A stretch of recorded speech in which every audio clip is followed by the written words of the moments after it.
Alrighty, we are live. It's Sam and I on the live stream tonight. I'm very excited to have Sam. Sam, I've been trying, dude. You know that the last time we did a live, it was me, you, and Aiden. It was after Soto got traded. I'd consider that an electric live stream that may or may not have been sponsored by some companies I cannot speak of on this podcast on this live stream. But with that being said, look, I know that the Yamamoto stuff is kind of boring to some people, but end of the day, the Yankees and Yamamoto, like that's their number one focus right now. There is nobody else that we're focused on other than Yamamoto right now. You can't sit here and say we're focused on other pitchers because we're not going to go out and get Dylan Cease or Corbin Burns or Jordan Montgomery or any of those guys. If we get Yamamoto, like there's no reason to focus on those guys while Yamamoto's out there. You could argue Burns is maybe better. You could argue Cease is just as talented. You could argue a million different things, but here's the reality of it. This is a 25-year-old ace available for literally just money, like nothing more than money. No qualifying offer, no draft picks, no prospect capital. You don't have to trade Spencer Jones. You don't have to trade Chase Hampton. You don't have to trade anybody else in your system. He's 25 years old. He's yours for the taking. And I've heard this repeated over and over again. Teams project this guy to be a top 5 pitcher next year, not at some point in his career, next season. So, ultimately, Sam, this might be this is going to decide, I think, the entirety of our free agent saga. Like, I think the Yankees are still winners of the offseason because they got Soto, but they get Yamamoto and they basically put their nuts on the table and tell the Dodgers, the Mets, the Red Sox, every other team in the league to go F themselves. The Dodgers really need pitching. Like, you look at that rotation, it's not good, right? The Mets have no pitching. They just got Adrian Hauser, but they don't have any pitching. Not really a team you're competing with right now, but it's still another big market team. Sam, tell me a little bit about what you feel right now, how confident you are in the Yamamoto stuff, and what do you think that final contract's going to be? Because again, this is this might be a historical free agent signing. Yeah, I want to say hello to you first, and I'm super happy that I'm not camping out in the comment section tonight, and I can actually talk to you and interact instead of talking about, a certain university. But, I'm really happy that we're here. Go Wildcats. We love the Wildcats. But I'm very excited to be here. Shout out to those companies that we were, gave a little shout out to before on the last live stream that I was on. But listen, Yoshinobu Yamamoto, it's boring. There's really nothing going on right now. There isn't any information. We had the $300 million, amount kind of get shut down the other day. Apparently that's not really a thing anymore, which is interesting. And I guess the bidding is going to start at the 200 mark that we kind of assumed probably about 3 to 4 weeks ago. When I look at the landscape of the Yoshinobu Yamamoto sweepstakes, here's what I see. So apparently the top 3 teams that are in the running are the Yankees, the Los Angeles Dodgers, and the New York Mets. I think they said the Red Sox and the Phillies are outside contenders, but let's be real here. Yoshinobu Yamamoto is not going to sign with either of those teams. The Philadelphia Phillies just tossed out an insane amount of money to trade Turner last offseason. They still have that Bryce Harper contract. They still have Kyle Schwarber on their books. Aaron Nola just got his big payday. Zach Wheeler just got his big payday. They're not going to be able to toss out a $300 million contract like somebody like the Yankees or the Mets or the Dodgers can do right now. The Red Sox, I, again, do not think they're an attractive destination. I said this on a podcast the other day with Alex. I do not think that team right now is built to compete. And if you put Yoshinobu Yamamoto on that team, how many games are they winning? Are they going to win 85 games and, narrowly miss the playoffs? I don't think it's going to be a great spot for him. And then we go to the top 3, right? The Yankees, I'm not going to dive into them too much right now. I'll do it at the end. But so when you look at the New York Mets right now are not really in a position to contend. They won how many games last year? 80 last year? Haven't really made any significant moves this offseason. They still need to pay Pete Alonso, who I think is expiring either next offseason or the season after, but they still have to give him his money. They're not in a position to win. And again, I was just talking about the Phillies. That team's ready to compete. That team has been in a World Series in the past few years and was in the NLCS last year. And the Atlanta Braves are always ready to strike. They're an incredible baseball team. So I don't think right now for the New York Mets to add Yoshinobu Yamamoto, that again, they are still the 3rd best team in their division. I don't think that takes them anywhere above the heights of those teams right now. And then really what it comes down to, I think it's going to be the Los Angeles Dodgers. It's going to be the New York Yankees. I think that this number exceeds $300 million. I do still think that the Yankees are the favorites in the sweepstakes just because of, we're seeing the pictures with him in the Yankees hats and all this kind of stuff. But again, there's the lure of going to play with Shohei Ohtani, which is the coolest thing ever right now, right? He's only making $2 million and they can toss whatever they want at him. But realistically, at the end of the day, I think Cashman and Hal get really aggressive, and I think that they give him what he wants. I think that the contract caps 300. I think it's going to be 300 even. I think it's probably going to end up being a 10-year, $300 million deal. And I think he's going to be worth every penny in the world because he's an absolute freak of nature. I posted that video on Fireside Yankees the other day with the drop of his splitter and his curveball. The dude is disgusting. His stuff is disgusting. And you put him next to Garrett Cole, and you hope that Carlos Rodon is better, and you hope that Nestor's better. And that rotation is dominant and puts the Yankees in a World Series window right now this year in 2024. So, yeah, I think they end up getting Yoshinobu Yamamoto. I think that's probably going to happen in the next 2 weeks, and I will be ready for it. I am excited for it. Yeah, absolutely. And, I'm going to be a little more harsher here when it comes to some of the other competitors here. Flat out, the Boston Red Sox appeal is that what? Like, I mean, the Phillies, they're the Phillies. Like, they're contending every year, postseason team. Like, we're not sitting here saying Yamamoto wouldn't want to go to the Phillies. It's just they just gave out money to Nola. It doesn't seem like they're going to make the financial commitment for Yamamoto. But that's a team you'd want to go to. Electric postseason environment. We're talking big stage. Like, you see how Philly gets in October, right? Shout out Philadelphia, by the way, the state of Pennsylvania. Look at the New York Mets even, right? Like, the Mets have a crap ton of money, right? Like, at the end of the day, Sam, I think if I'm Yamamoto, I would even take, 1 year of being on a not great baseball team if I'm making, $35 million a year. Like, it's fair. Money is money, right? The Dodgers, again, just a consistent playoff winner, right? They always go to the playoffs. They've averaged like 100 wins a year for like the last like half decade plus. Like, it's insane. The Yankees, right? The Yankees are look, we can sit here and criticize, they won a World Series in 15 years, whatever, but they're always in the playoff mix. They're always above 500. They're always competitive. And everyone talks about how they treat players, opposing players and their own players better than anybody else, right? Like, I think I saw some excerpt from how visiting players are talking about how they get fed at Yankee Stadium better than they get fed in like their own ballparks. It's crazy. So, there is everyone has tried so hard to open the offseason with nobody wants to go play for the Yankees. And you have Juan Soto talking about, everybody knows you want to play for the Yankees. He said it in 2019. He said it in an interview with Jansen Pujols, a very famous Dominican reporter. And even in his first presser, he was like, yeah, you hear these things about the Yankees. They're the organization you want to play for. They're the top organization, all that stuff. I really don't care what like the average Twitter user thinks. I care about what the players think. To the Boston Red Sox, there is no appeal. And to kind of throw in the Giants here, they seem to have a lot of money. They're a smart organization. They did at least make the play. I mean, I don't really know if the Giants appeal is really there. Like, I'm going to be honest with you. Outside of like, they have a lot of money. That's really it, right? Like, they've shown a willingness to like make offers for big players. They did try to give Correa $350 million. It just didn't work.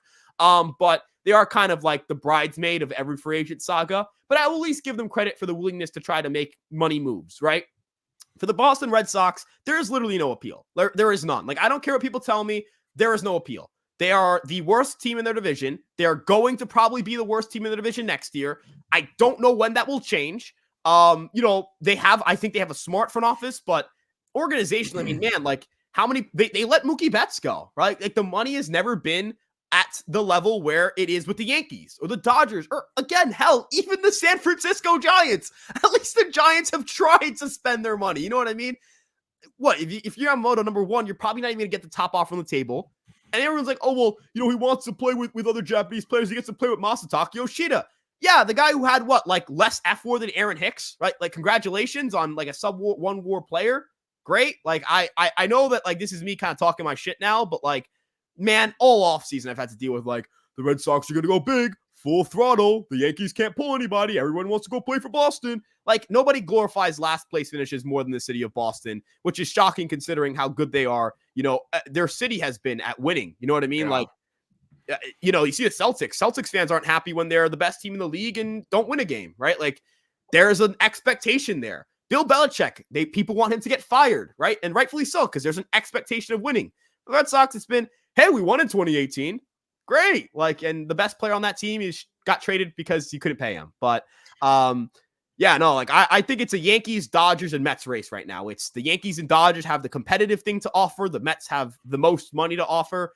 I think that financial advantage does get overplayed a little bit. People don't understand how net worth works. Steve Cohen does not have $18 billion to spend on the Mets. He has probably more money to spend on the Mets than like everybody else does, but it's not $18 billion to like $2 billion.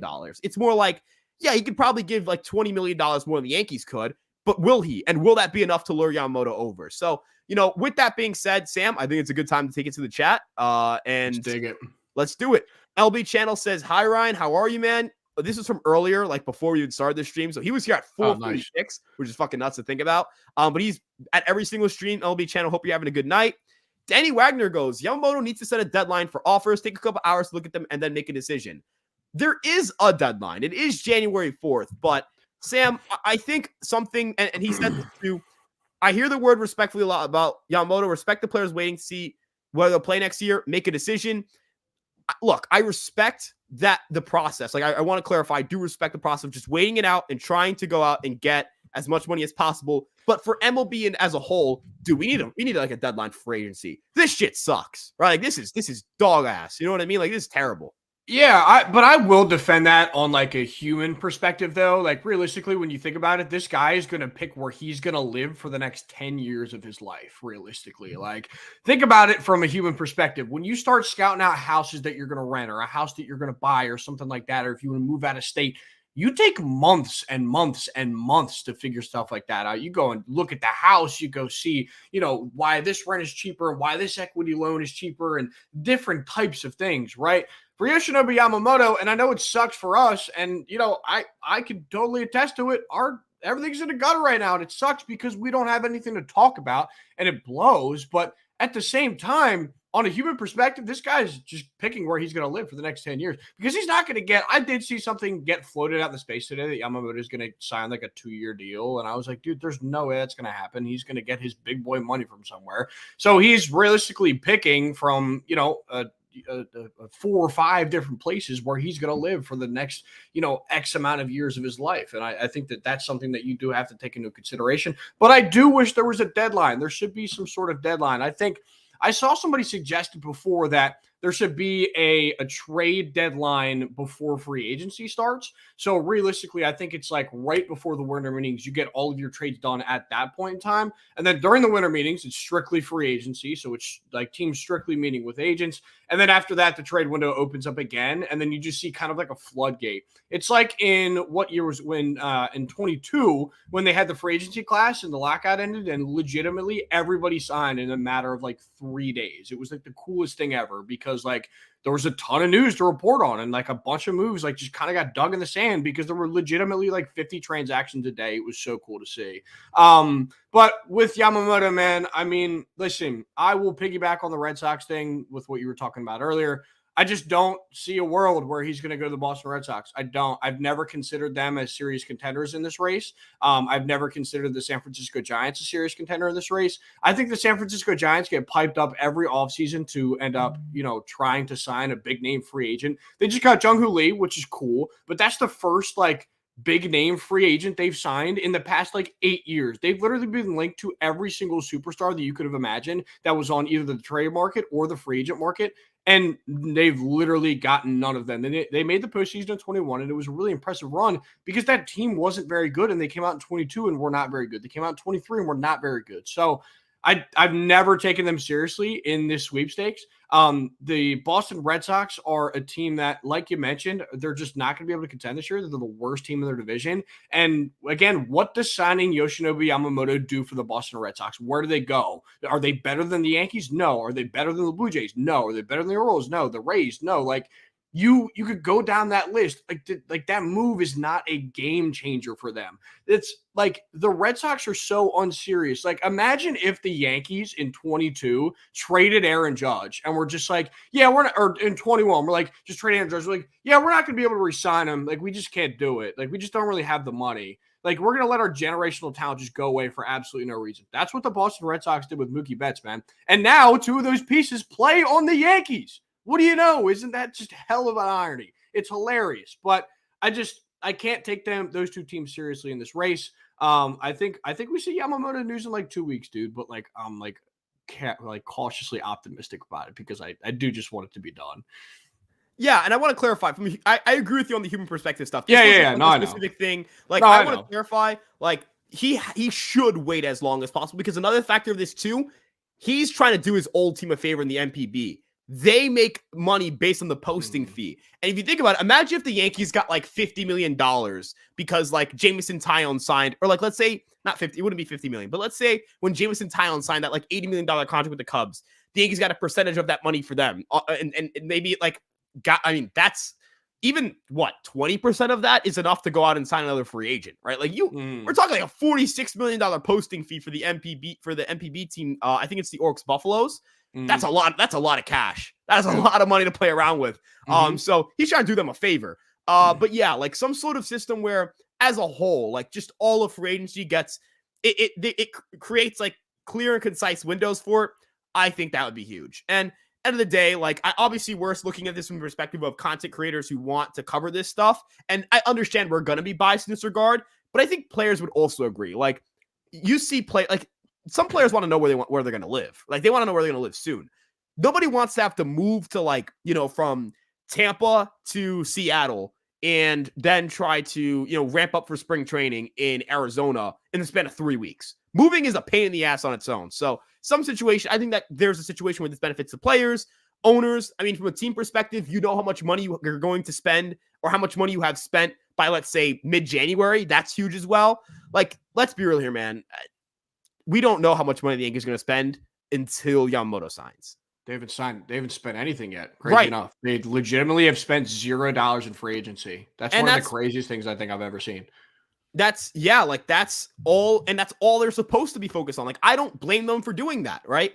I don't at all. Like, I know people are going to be, upset if they miss out and then they have to kind of pivot from there. But I'm not crying over not signing Seth Lugo. I'm not going to lie. Like, I think he would have been a nice depth option. I'm not crying over it. I'll be fine, right? And, again, like, if I think Ken Rosenthal said, like, he might have said on Foul Territory that, like, Adames and Burns get traded after Yamamoto signs. Now, we kind of heard conflicting stuff of, like, they're going to keep him, and then it's like, oh, they're going to trade him. If they're trading Adames, Oswald Peraza kind of becomes a little more attractive for them, though. And he's an expendable piece for us. So it does indeed. Well, I think realistically, though, like, I think that could be a package. I did see that package kind of get floated, like Burns and Adames. Like, it kind of got floated when they were talking about the Dodgers. I think that would like work out perfectly for them in a sense, just because like they get a new shortstop, they can move Gavin Lux to second base, and it works out well, and not have Mookie Betts play second base every day in a position where he's not necessarily comfortable in. So, but again, this is like the starting pitcher market right now is literally just hung up on Yoshinobu Yamamoto. Like none of those guys have gone yet. We haven't even heard a peep about Jordan Montgomery, about Blake Snell, about any of those other guys, even the reliever market, dude. Like that Rosenthal article came out about the other day about the Yankees wanting this like supercharged bullpen. None of those guys have signed yet. It's all just a halt on that front. He's holding up this market right now. What I think the MLB needs to do is they need to implement like an NBA free agency type of offseason where like you have the one deadline and it opens on a certain date and then you just rip after that, because the amount of attention that would be around that would be insane. Like when July 1st hits every year in the NBA, fans freak out and they rush to Twitter because it's like, oh my God, like, all right, like, oh my God, LeBron signed here, like KD signed here. Like I remember when like KD signed with the Nets and it was like on July 1st, like because him and Kyrie signed like back to back and the community went insane because it was huge news and it was all at the same time. If they implement that into their system, I feel like there will be so much popularity around like free agency as a whole during this like wintertime, especially.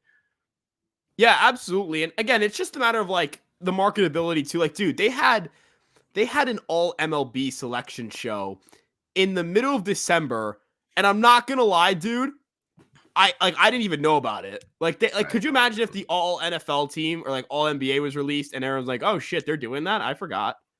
It's a failure. Like MLB's got to do a better job at this. No, but yeah, I had no idea what was going on. I legitimately did not know it was a thing until I saw the Instagram post the next day.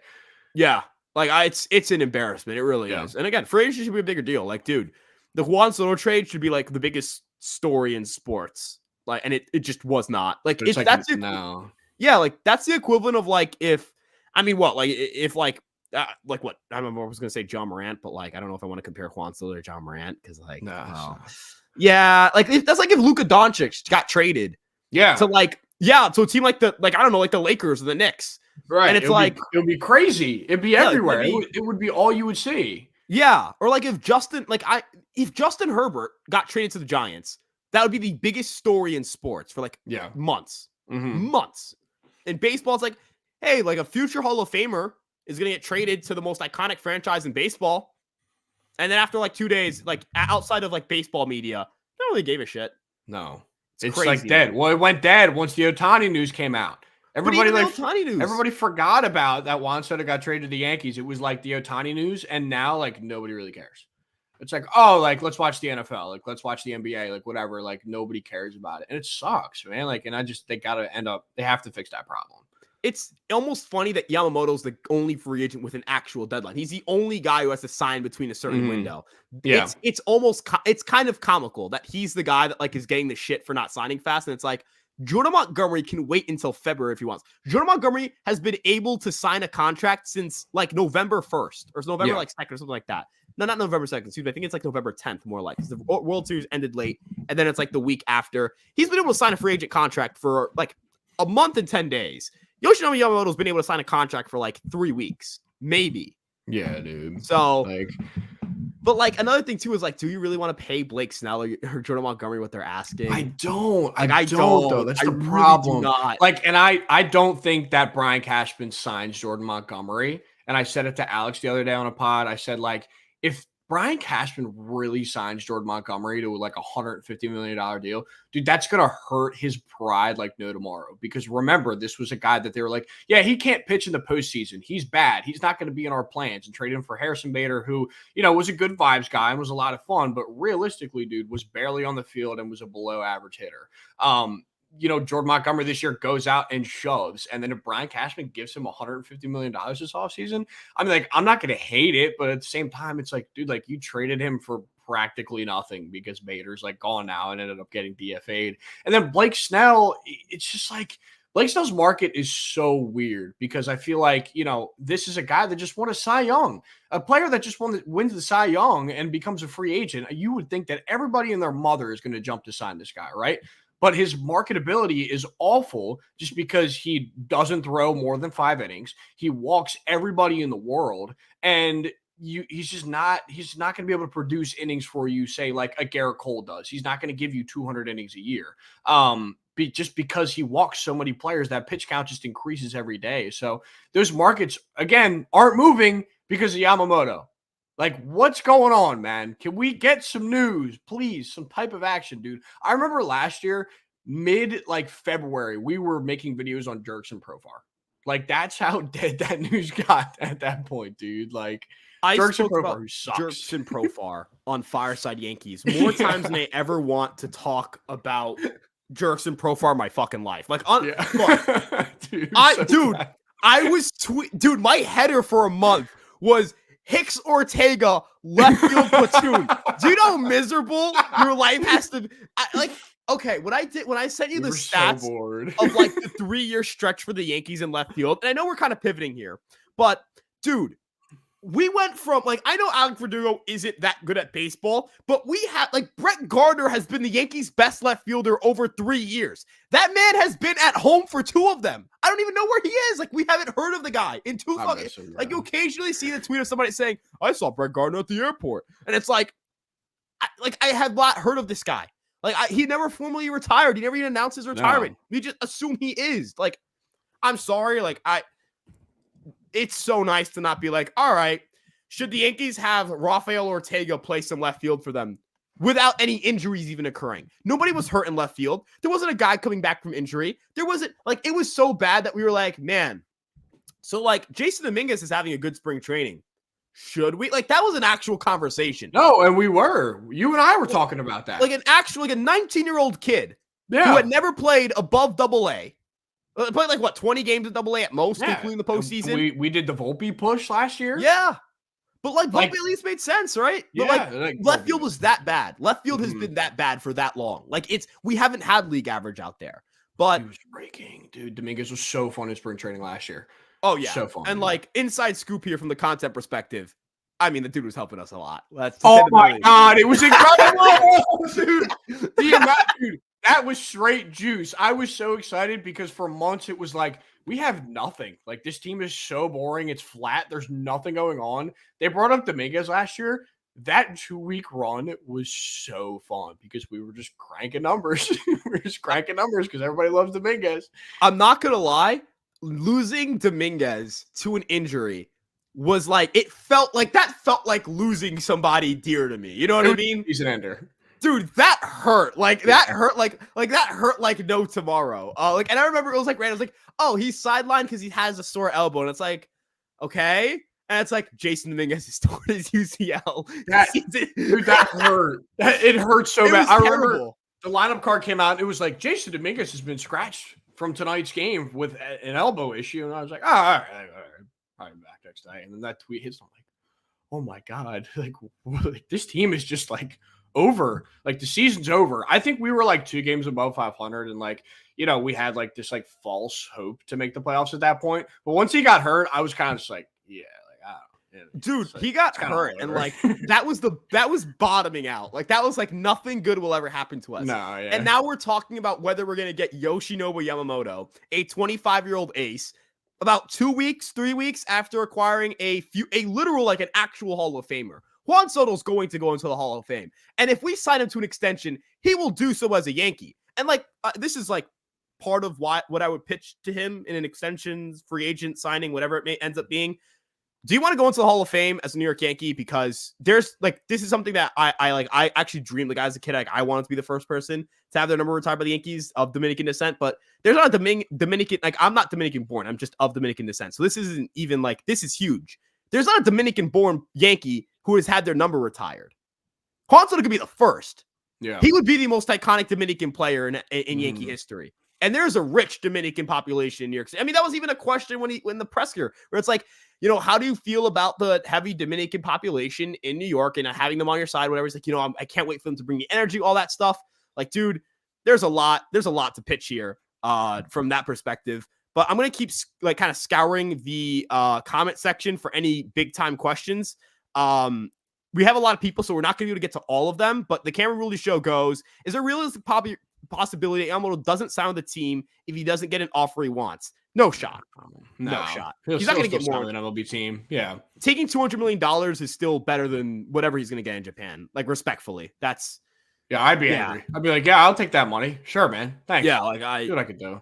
And I can only throw 67, but like, it is what it is. Like, it is what, like, dude, I might be able to touch 55 on the radar gun at this point. There's not a lot left in this tank. Like, I'm not gonna lie. There's nothing left. It's zapped, dude. It's all that writing, dude, because you sit there like this all day. There's probably nothing to back up in here no more. The Soto, like those 2.5 days where Soto could, like, it was like Soto's gonna get traded. Soto's gonna get traded.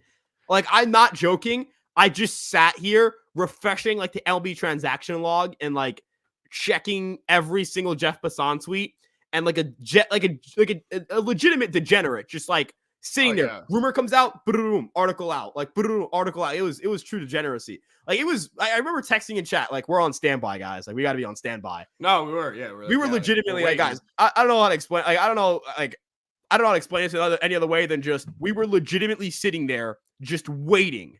Dude, for something to happen. I was scared to post. I was literally scared to post because I'm like, bro, like if I post this, like at any moment, this is going to pop and like it's all going to like stack on top of each other. Like, it was really scary. And mind you guys, Ryan, who like cranks articles like crazy, types like this. He types with 2 fingers. Yeah, I type with 2 fingers. I don't know how you do that. I think I don't know how I do either. Some people say they need insane, actual proof in order for them to believe me.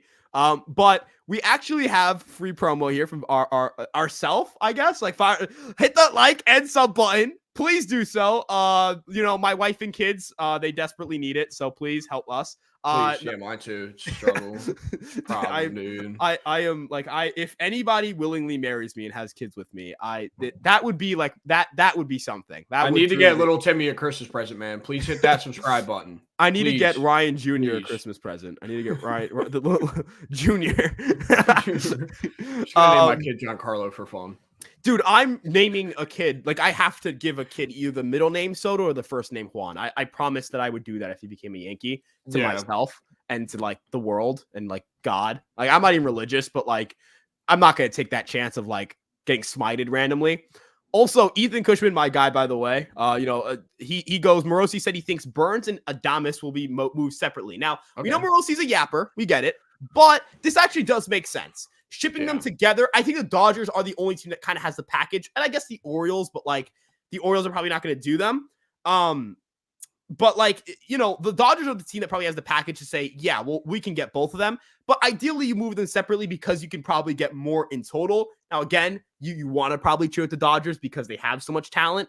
Like they just said, hey, here's 6 years of Ryan Pepiot for 1 year of Tyler Glass now, and we're going to then give him an extension. And they know he's not going to be healthy all year. They're just that team. Like they just know they can do shit like that.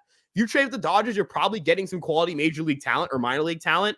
But like legitimately, I do think that if the Yankees don't get Yamamoto, he's a Dodger. So I actually think that if the Yankees don't get Yamamoto, not that they're the top team for Burns, but if they're going to move Adames, the Yankees do have a very immediately attractive piece for them, and that's Oswald Peraza. Like I know we could sit here and say he's not really going to hit that much, but it kind of like the expectation for what's acceptable offensively changes based on where that player is playing.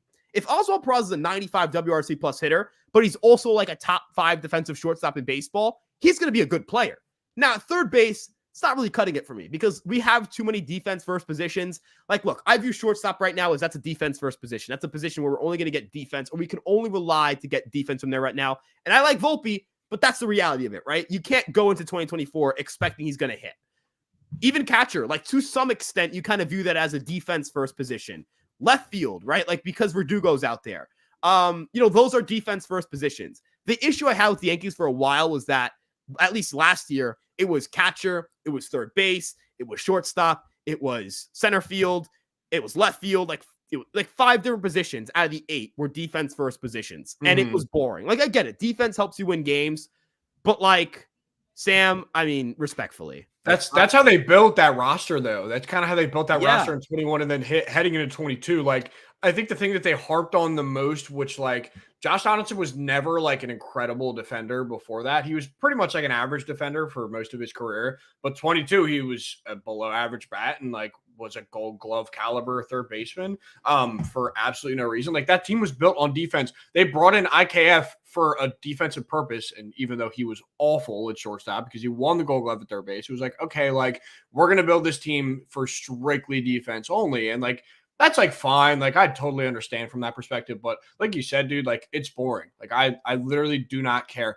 I would much rather, I'd much rather watch my team score 10 runs and win 10-9 instead of watch them lose 1-0 because it's boring. You know what I mean? Like I don't care enough. Like I don't like good defensive play is fine. And like, you're going to have issues at some points in time. There's going to be problems defensively, but like, dude, I don't care if I'm going to see Juan Soto in right field every day and he makes like 15 errors a year, dude. I'm going to care about the 35 home runs. I'm not going to care about that, man. It's not going to matter at the end of the day for me. And I kind of want to tap back on this Burns and Adames thing.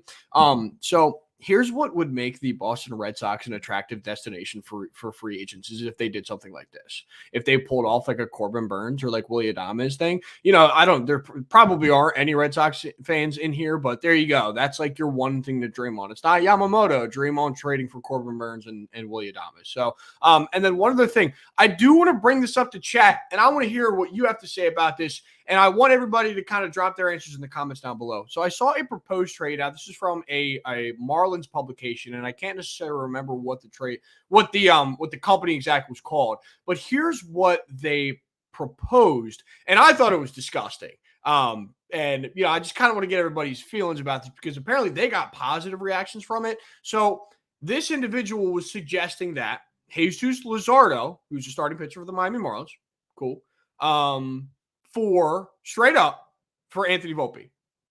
Now, I want to get everybody's reaction in the chat about that. I didn't like it. I think that you should start the conversation with Oswald Peraza and then move on from there because I don't think Jesus Luzardo is like the talent of pitcher as compared to like a Corbin Burns. Like if Corbin Burns is on the table, like maybe we're talking about Anthony Volpe. I really don't want to, but like Anthony Volpe for Jesus Luzardo. Talk to me. What do you think, man? I think the talent level, like this is a really good pitcher in my opinion. Mm-hmm. But he's never thrown 180 innings. And look, I know this is a dumb thing for some people to get hung up on because he threw 178.2 last season. I'm nitpicking over an inning and a third, right? But I don't really care, right? Like I will nitpick. I'm going to nitpick. You're not an ace if you haven't pitched 200 innings before or 180 innings, in your career. You're not an ace. You're just not. Like you're not an ace if you're not capable of doing it. Carlos Rodon topped out at 178. We're talking about a guy who has the track record of, in terms of health, of Carlos Rodon, right? Like, not saying this to say that, this is a guy who's going to have a 5 ERA and make 10 starts next year, but Carlos Rodon did. And Carlos Rodon had a higher peak than this guy, right? So you are like pitchers, every pitcher, the second Sandy Alcantara got hurt and had Tommy John surgery, I thought to myself, okay, every single pitcher is a walking Tommy John waiting to happen. Every single one. Every single pitcher in the world is a walking Tommy John surgery ready to happen. And that's just the reality of it. The way that velocity is going, everyone's throwing significantly harder, and it's not like the human body has evolved in the span of a decade, right? Like, that's not how evolution works. This is a guy who gets barreled pretty hard. So you imagine that at Yankee Stadium, that 1.11 home run per 9 will probably jump a little bit, right? When you get hit hard, going from Miami to New York to the AL East, you're gonna give up more home runs. At home, his home run per 9 rate was 0.91. On the road, it was 1.41. Not great. Like, these are not these. Like, when we're talking about trading Anthony Volpe, like, I know people are gonna say he wasn't that good last year. He was roughly a 2-WAR player last year. Roughly a 2-WAR player. If you're getting that outcome for the next 5 years, you're trading about 10 wins above replacement, right? If I'm trading away 10 wins above replacement, I need to get that back, if not more. And I don't know if I'm going to get that outcome out of Jesus Luzardo over the next, it's 3 years. So you get 3 years of control. You're trading 5 years of control. You've got to get, like, this would have to be, like, as you mentioned, I wouldn't even say Corbin Burns. I would say Dylan Cease because he has an extra year of control. But even then, like, Dylan Cease, would I even do it for Dylan Cease knowing that, hey, this is a guy who was not good last year. And it wasn't because, he just got unlucky or whatever it may be. It's because he lost a tick on his fastball. He lost an inch of ride. Like, he lost things that made him good, right? Like, there's too much volatility here. There's 3 years of a pitcher, again, who, as I mentioned, 178 innings. And he made 32 starts. He just wasn't pitching deep into games. That's another thing that concerns me, right? I need a guy who pitches deep into games. I need that. Need it.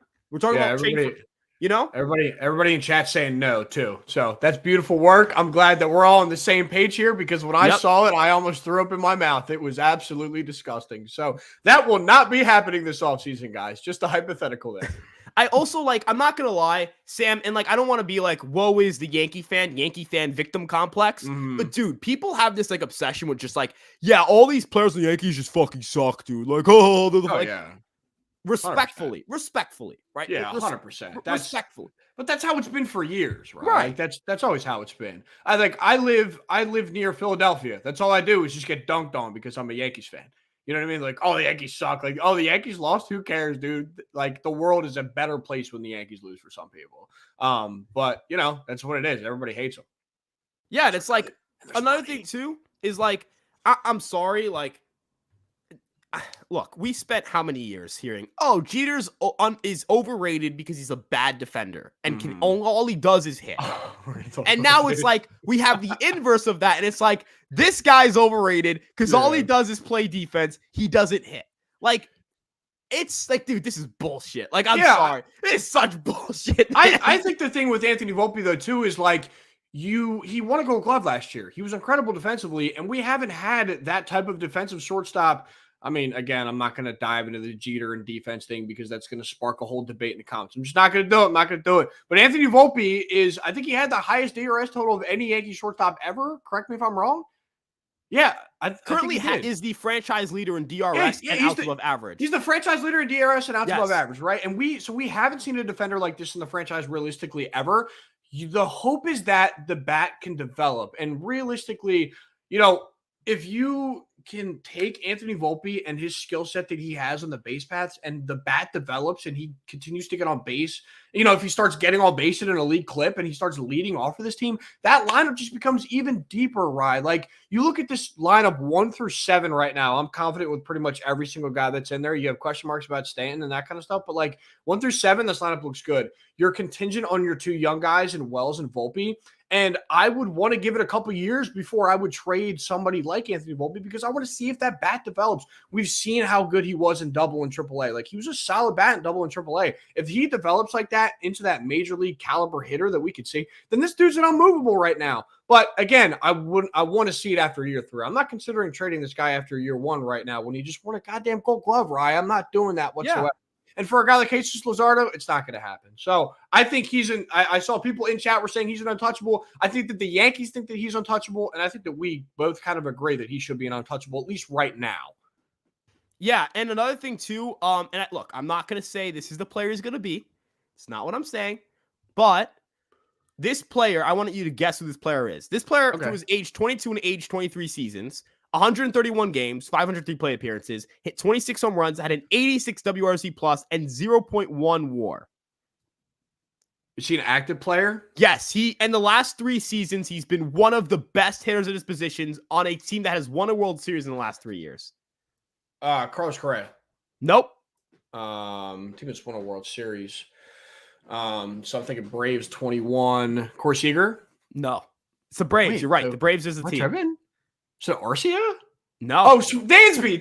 No. Dansby. Well, Dansby's another example of that. Dansby would be another example of that. It's Austin Riley. Oh! Austin Riley I thought you were saying a short. I think you were saying a shortstop. Oh, no. I was using Riley because Riley was downright awful. And since then, he's a 135 WRC plus hitter. Dansby Swanson's another really good example of a player who got off to a really slow start in their career. Mm-hmm. Now, I saw somebody in chat mention this, and I want to actually see if I can pick this up. Volpe needs to fix the swing a little. I think somebody said uppercut specifically. And I wanted to talk about this because I can't write about this because I'm not supposed to have access to the information.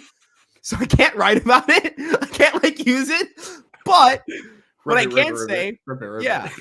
can say is that there is a metric called attack angle where it measures like your loft. So how are you hitting the ball? Like how you're hitting it with a lot of uppercut from a flat angle. Nobody's going to be hitting the ball like this. This isn't, this is 2023. This isn't the fucking 1960s. Right. But Volpe was he had one of the loftiest swings in all of baseball. And I'm not saying that he has to have a more flat swing to have success, but I do wonder if he's going to end up flattening out a swing just a little bit, not a ton, just a little bit. There is a correlation between loftier swings and average, a negative correlation. Loftier swings tend to hit for lesser averages. More level swings tend to hit for higher averages. And I understand that, you want him to hit for power because he does have actually some pretty good game power. But I also think you mentioned this, Anthony Volpe needs to get on base. That's something he needs to do. And that's something I think he's more than capable of doing. He's shown it at every level of his professional career. And I really like the hiring of James Rosen for this reason, because not that James Rosen's an old school guy, but I think that James Rosen's the best blend of hey, this guy understands how analytics work, but he also knows how to relate to players, right? And he's not trying to get players to do one thing. He's trying to get players to do what makes them best. And that's the philosophy their pitching development has taken on. Let's make guys better at what they already do really well. If you notice, the Yankees aren't just everybody throws sinkers, or everybody throws high carry fastballs, or everybody throws sweepers, or everybody throws curveballs. It's everybody does what they should do, right? And I think Sam Breen actually talked about this because he addressed when people call the Yankees a pitching factory. He said, I don't like using that term because that implies that we're all trying to get them to do the same thing. He said, we actually refer it as Yankee University because we're trying to get guys to just get better at what they do. We don't want guys to just be carbon copies of each other. And I think that's sick as fuck. And the Yankees applying that on the hitting side of things would also be sick as fuck. Imagine an Anthony Volpe who strikes out, let's say 20% of the time and is let's say a 105 to 110 WRC plus hitter and has a solid on base percentage and kind of does all those things really well. I talked about this with Alex. Dude, could you imagine if Anthony Volpe is actually a leadoff guy and you have him dancing off first base or trying to fucking pitch to Juan Soto and Aaron Judge is just on deck, staring you down, locked in, moving the bat. He's just there like this. You're on the mound. The Bronx is buzzing. Your team's top 3 hitters just struck out in a row to Garrett Cole. It's game 1 of a playoff series. You're the underdog. You're not even the ace because let's say you're the 3-star, the 2-star because of the wild card series. You're shitting your pants on the mound, respectfully. If it's and I'm not trying to disrespect any pitchers here in particular, right? But let's say, random AL team. Let's use the Minnesota Twins. Man, if Bailey fucking Ober is on the mound and Anthony Volpe is dancing off first base and Juan Soto's is in the box and he's got it he's ball 3 on Soto, Volpe just swipes second. That dude's going to give up 3 runs inning. Aaron Judge is hitting a 3-run home run against him. It's going to happen. It's going to happen. And then imagine the depth of that lineup. Rizzo hits 4th because I like doing the righty-lefty thing. I don't even care if the analytics behind it I don't give a shit. I love data, but aesthetics, right? You have Stanton. So pleasing. You have Stanton hitting right behind Rizzo. And look, I have been very critical. Like, I don't think he's gonna bounce back to the extent people think he is, whatever. But man, I want to be wrong so much here, because that a good Giancarlo Stanton is also clutch as fuck. A good Giancarlo Stanton shows up in October. A good Giancarlo Stanton will show up in October every single time. I have no doubt about that. And you look at the depth of that lineup. You have Torres hitting like 6th or 7th for you. Like, good fucking lord, it's unbelievable. It's unbelievable.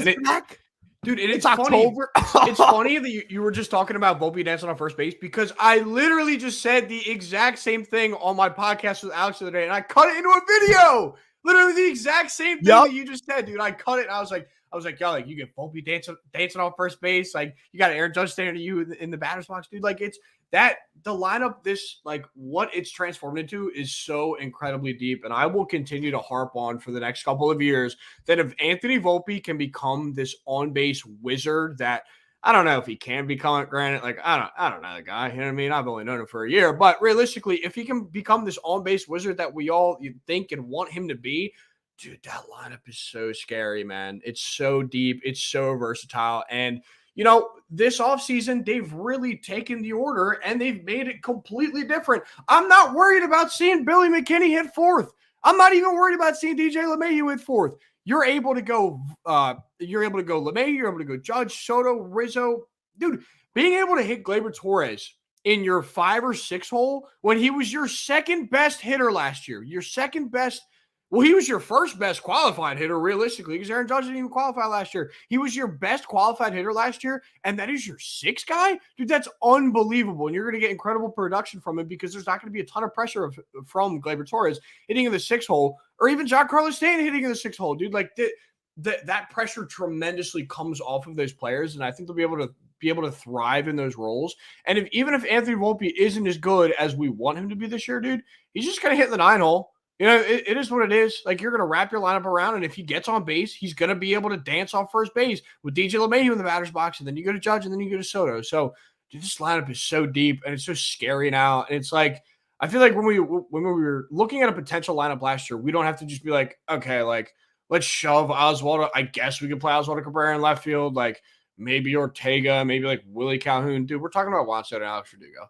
Like, we're talking about Juan Soto and Alex Verdugo right now, dude. Like, as much as, like, we've hated Alex Verdugo for years, dude, like, Rafael Ortega, Willie Calhoun, and, whoever else was on there, like, that's not what we're looking at. Billy McKinney and Franchi Cordero, like, all respect to those guys. And they were fun, with their little runs. But, like, dude, like, it's a completely different team now. Different mindset, different mentality. Like, you're going out and winning a World Series. That's what that lineup looks like right now. I mean, I wrote this down and, like, man, this would be special. Could you imagine Volpe, Soto, Judge, Rizzo, Stanton, Dominguez, Torres, as well as LeMahieu? Dude, that lineup is unbelievable. I know that, like, we haven't, like, I know that Dominguez is, like, you have to view him as, like, if you're lucky, you get that type of player back. But could you, like, Dominguez stole, like, 40 fucking bases in the minor leagues. Yeah. Could you imagine him even as your leadoff hitter? Because he's the most, right. Like, he's extremely disciplined. And that also allows you, I mean, dude, like, that seems young, too. Like, let me check. Volpe, Soto, Dominguez, Torres, and Wells are all under the age of 30. Your oldest is LeMahieu, right? I think Stanton's 33. Rizzo's expiring. Rizzo's 34, 35? I think he's 34.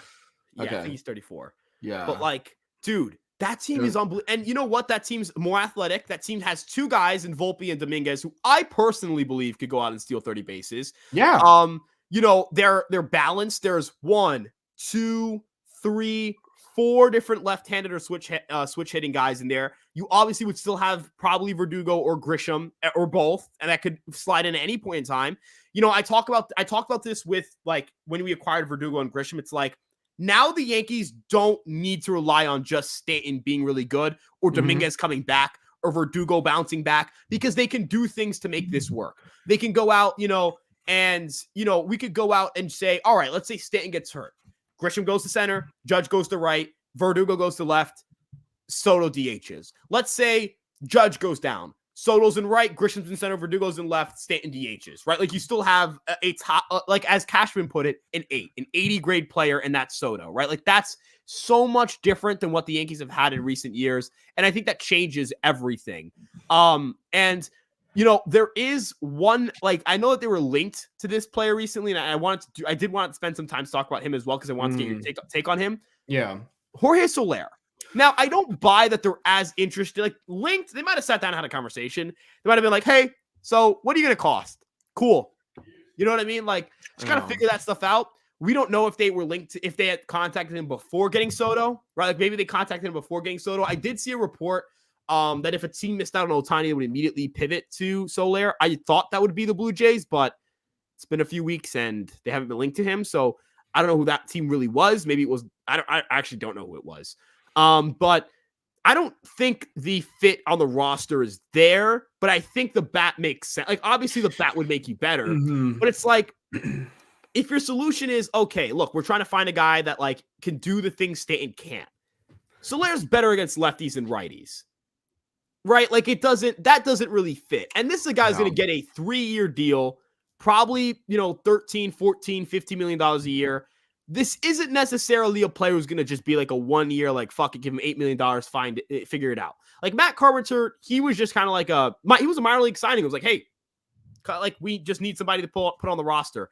And then he just happened to be Barry Bonds, right? There's that. But that isn't really what Jorge Soler is. You're buying high on a guy, not buying low.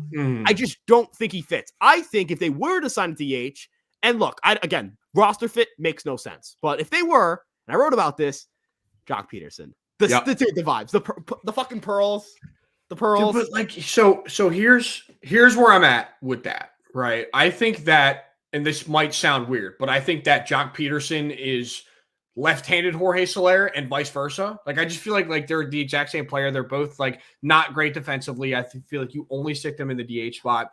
And it doesn't make any sense strictly because of Giancarlo Stanton, like kind of clogging up that spot. And that's really why they were never in for the Ohtani thing, because I feel like if they didn't have Giancarlo Stanton, they would probably be in on Shohei Ohtani because they're the Yankees and that's just kind of what they do.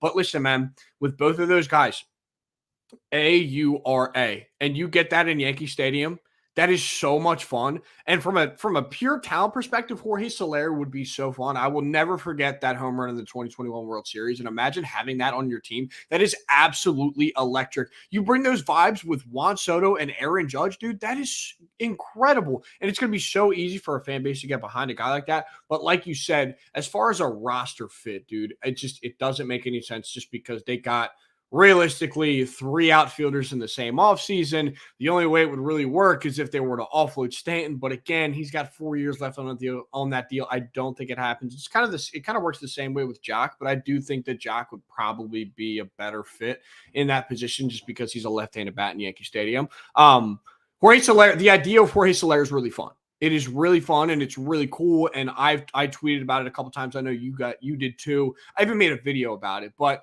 the idea about it is really cool, but I don't think it's a good fit just because of again, this is a right-handed power bat in Yankee Stadium, something we've been trying to get away from for so many years. But again, dude, he would be so damn fun in that lineup and it would just be pure vibes, bro. But at the end of the day, it's just, I don't think it's a realistic move. And again, like you said, you're buying high on this guy. I think he's going to get big money somewhere. He'll probably get $15 million a year from somebody. I don't think the Yankees are going to give him $15 million a year. I think that's unrealistic for them right now. So, would be fun. Don't think it's going to happen. Yeah, and another thing too is kind of we are under I don't think the argument here is they don't make the team better. It's how much do they make the team? Can they actually make the team better considering that they're not going to go out and they're not going to play every day. Now, the argument I'll use for Peterson is that he has never exceeded 481 plate appearances in the last 3 years. He went 425 this last season, which would indicate to me that he's okay being a just strictly play him when he's needed kind of situation. He cannot play the field. I know there was a time where at some point in 2022, I was like, hey, just play him in left field. Thank God I'm not a GM. Thank God he's not a GM.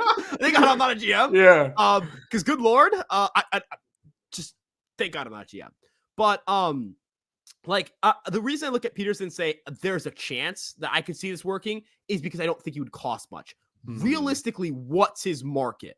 He had a 111 WRC plus and .6 WAR last year. He's like Jorge Soler can live in right field at like a ballpark like Yankee Stadium. You're like, okay, you won't notice him. You will notice Jock Peterson out there. Like this is like almost Kyle Schwarber levels of bad defense. Yeah. And like actually, I think Kyle Schwarber is a free agent in like a year. And like, I mean, I'm not gonna lie. That's a guy I would consider as well, especially with Rizzo gone. Like I'd be like, hey, here's a 1 year fucking deal. Come well, he did play first base for the Red Sox in that like deep run when they beat us in the wild card game, dude. He like Schwarber played first base. Dude, no, low key. Wasn't great defensively, but like, just like whatever. The Moneyball quote. It's not hard. First base isn't hard, guys. Dude, it's first base is one of those positions that's probably like the easiest to teach. I feel like from like a player-to-player perspective, It's probably one of the easiest to teach, but it's also like the way I view it is like, but man, having a good first baseman defensively helps you so much with like shitty arms. Like IKF without Anthony Rizzo. Oh my God, dude. Man. He was bailed by Anthony Rizzo. That man got bailed by Anthony Rizzo. Yeah. Like you look at the talent perspective from a defensive standpoint, from like Luke Voit, then to Anthony Rizzo, dude, it wasn't even close. It wasn't even close. And I'm not gonna lie, dude. I miss Luke Voigt's vibes. Like I was seeing a video. That's my boy, bro. Yeah, that's my boy, dude. I miss his guts, bro. But like, dude, it's like he's never gonna come back. Minor league deal. We were talking about Jake Bauers, Luke Voit platoon at first base last summer, dude. That's how bad the Yankees were. That's how bad things got. Like, we were praying on that, bro. I'm not gonna hold you. I might need to like start. Like, I'm gonna pre-draft an article for November 13th, 2025, when Carl Schwarber hits free agency, titled "Please sign him to play first base." I don't like. He hit 197, dude. Could you just imagine him leading off? You've got Judge second, Soto third. You just got three guys hitting fucking bombs or some shit.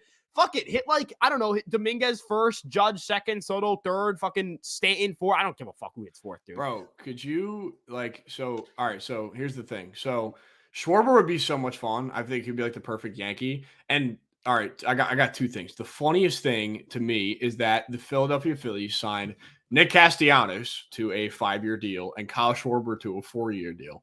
I think they probably should have swapped those realistically. I don't know why they signed.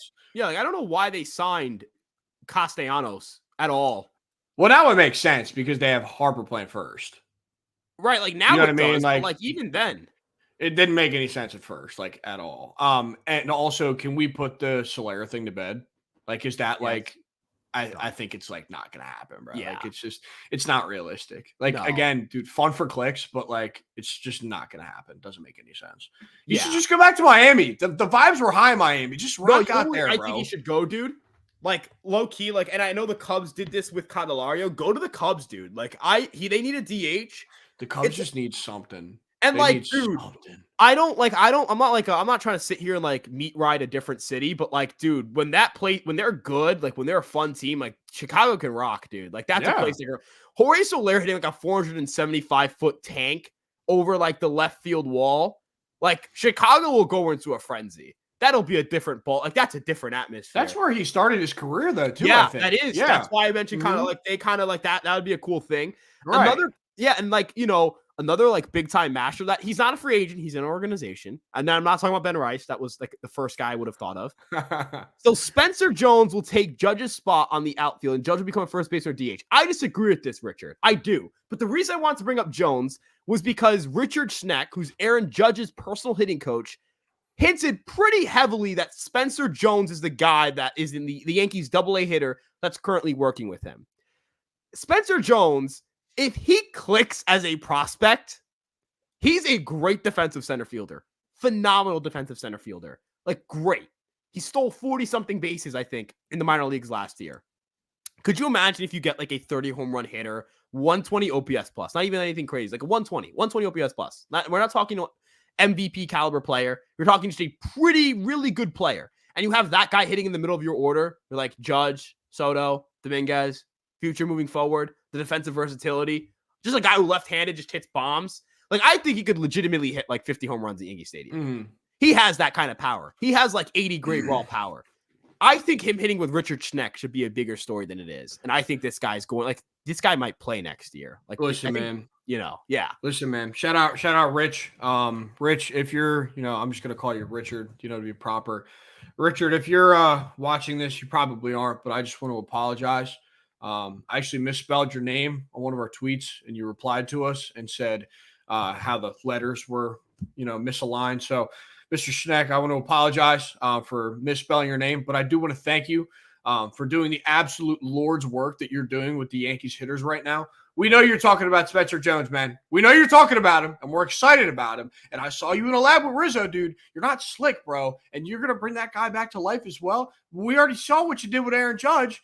That might be Richard Schneck might be the most valuable guy to the Yankees organization that isn't an employee of the New York Yankees outside of us, you know what I mean? Because we give them free marketing, but Richard Schneck might be the most valuable guy that's outside of the organization for the Yankees just because of what he does to their hitters, dude. Like Spencer Jones comes up and he becomes this absolute freak of nature. Oh, don't forget, you still got Jason Dominguez on that roster too, dude. That takes us into this next generation. And granted, you get Spencer Jones comes up, you get Juan Soto in that extension. He's going to be there for 15 more years. You get Yamamoto in that 10-year deal. Dude, like you just got a core. You got a core. They're going to be able to win World Series like there's no tomorrow, man. And we literally shit out pitchers. Like we literally find pitchers. Like the Yankees' question isn't whether they're going to be able to find the pitchers to surround Cole and Yamamoto for like the next, I don't know how many years, right? Like they literally, like I mean this literally. They found Ian Hamilton off the street and made him a good pitcher. Like, they found him off the fucking side of the road. Johnny Brito developed the sweeper midseason, went from, please God, send him down to the Padres are like, we need him in a Juan Soto deal. Like, you don't get Juan Soto without this guy. I mean, again, looking at the Juan Soto package, guy the Yankees started for shits and giggles, a guy who didn't have any experience above AA in Randy Vasquez until 2023 and had to start because everybody got hurt. A guy in Johnny Brito who had to start because everybody was hurt and was terrible for like 3 months until the Yankees taught him a sweeper. And then a guy they got in the second round of the draft, and Kyle Higashioka. Like, there is no, the Yankees had a first round pick. They spent a top 10 pick on this guy, or this was their top international free agent prospect, or this was a guy like Michael King was not in the Yankees rotation for 2022. He was not in the rotation for about 80% of the year. Right? I'm just pointing out the fact that they have not spent a premium. And they acquired Michael King, not with a top draft pick, not with one of their own draft picks. They acquired him for Garrett Cooper. Garrett Cooper. No disrespect to Garrett Cooper, but that's who they traded away for Michael King. The Yankees do a really good job of not pouring a lot of like draft capital into their pitching prospects and churning out guys. Like, I don't fucking know where Will Warren came from. The school he came out of, like Eastern Louisiana, don't know a single Major League Baseball player to come from there. Not one.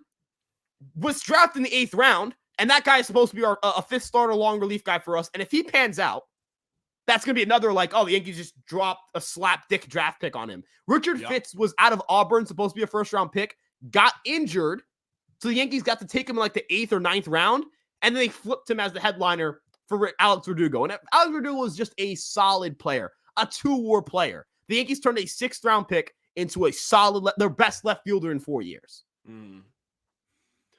Yeah. So, Garrett Cooper, I will say Garrett Cooper was traded for by the San Diego Padres at the trade deadline last year. Isn't that funny? To try to save their season. And what do you know? He gets flipped. He's a free agent now because nobody wants him.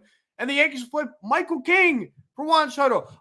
Here's the thing, Ryan, is like when people talk about that Juan Soto package, people are like, they paid too much. Like Michael King's such a good pitcher. Like Drew Thorpe's going to be a stud in a couple years. Dude, like, I don't think in 5 years I'm going to look at that return. If Michael King becomes this like top 25 pitcher in baseball, and if Drew Thorpe becomes a top 35 pitcher in baseball, I'm not going to look at it and be like, damn, man, we should have kept Michael King. We should have kept Drew Thorpe.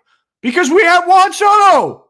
It's not going to matter, dude. It is not going to matter what that return is. You're really going to cry me a river about Kyle Higashioka? I have nothing but love and respect for Kyle Higashioka, dude. But he was the 3rd catcher on this roster. He did not have a space on this team whatsoever, man. Like, that package was perfectly okay. It was fine. There's nothing wrong with it, bro. We have a generational talent who's 25 years old, who's going to mash next to one of the best power bats, if not the best power bat in MLB for the next decade, 15 years. Who cares? Because that bat's not going to slow down, bro. They signed him to an extension. It's World Series or bust for the next 15 years, man. I'm telling you. Plus that Yamamoto thing, whatever.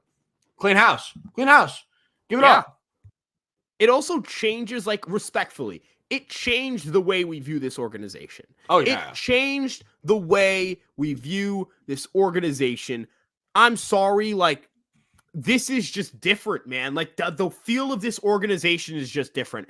I view the Yankees in such a different light. Like, 2 months ago, I was like, I fucking hate my life. Like, this team doesn't do enough to go all in. This team never tries to get the best player. They always settle for the second best player. They always settle for, like, they're going to settle for Cody Bellinger and let, you know, and they let, you know, guys like they've let guys like Bryce Harper and Manny Machado and everybody else go to other teams, and they settle for second tier talent. And for Juan Soto, they got their guy. Like, I'm not saying I'm not going to be upset if Yamamoto doesn't become a Yankee, but, like, because we have Juan Soto, it's kind of hard for me to hate this offseason, right? Like, it's going to take a lot. It's going to take something horrible happening for me to be like, yeah, this offseason sucked. Like, I'm going to be honest with you. Yamamoto just feels like icing on the cake. No, right? yeah, that's what it is. That's Soto, literally exactly what it is. This is a good question. Is Soto worth 10,600? I wouldn't say 10,600. I would use his age to leverage to go like 14, 15 years so that you can spread out the AAV. Because like $60 million is a lot. Like I'm not doing 60 million. That's a lot of money. Again, that's like nearing Ohtani money, which, like, Juan Soto, I love you, dude. You can hit the hell out of the baseball, but, like, I'm not giving you $60 million a year. It's not going to happen. That's a lot of cash, man. They just gave Aaron Judge $40 million a year. You think they're going to give Juan Soto 60? Not a shot in shit, dude. Not a chance, man. Yeah, unless he, like, has the Aaron Judge year. Like, this could be, like, this is, like, like, if you said, hey, Aaron Judge wants $260 million before the 2022 season, like, yeah, we would have been like, yeah, no, bud, you're not getting that. And then he had, like, the best season by a position player since Barry Bonds. Not a position, just anyone in general. Like, the best season by any player. Yes, better than any Shohei Ohtani season. Ooh, I like that one. By any player, right, since Barry Bonds. If Juan Soto does that, then yeah, he's going to get $600 million. And look, I would give him $600 million. And this is another good question. What if he only wants 10 for 600? Then I think you can, if that's the only way to get him, you know, like I would throw, and also look, Cohen will throw money at Soto. He can do all the fuck he wants. He's going to be a Yankee for life. I don't give a shit. Look at the 14 to 525 one. Look at the 14 to 525 one. I think that is like perfect. That's exactly what it'll be, probably. I think that is beautiful. It's 37.5. I think that is beautiful, and I think it works out perfectly because the money's only going to increase over the next couple of seasons. That's beautiful.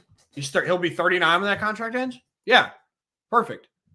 Rip it. That's the one. That's the one right here, guys. This is ESM endorsed. Yeah, I would just thanks for your contributions. Hope you enjoy San Diego. Dude, he's been in this chat like for like the last few weeks. Dude, I think he was here. He was here before Soto even got dealt, I believe. I know. Dude, this guy's hilarious. But like, no joke. I just like I think if the Yankees offered this to him, he would take it. Yeah. Like, I think he would.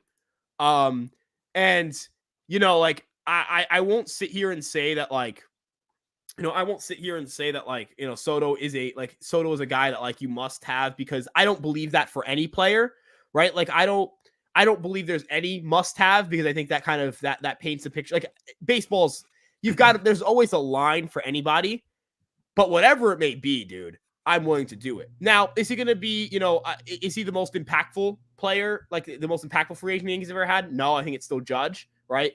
Unless you want to meet right him the way Ben Verlander did and say, Shohei Ohtani more impactful than Jackie Robinson as a signing. That's a band name. That is a band name, bro.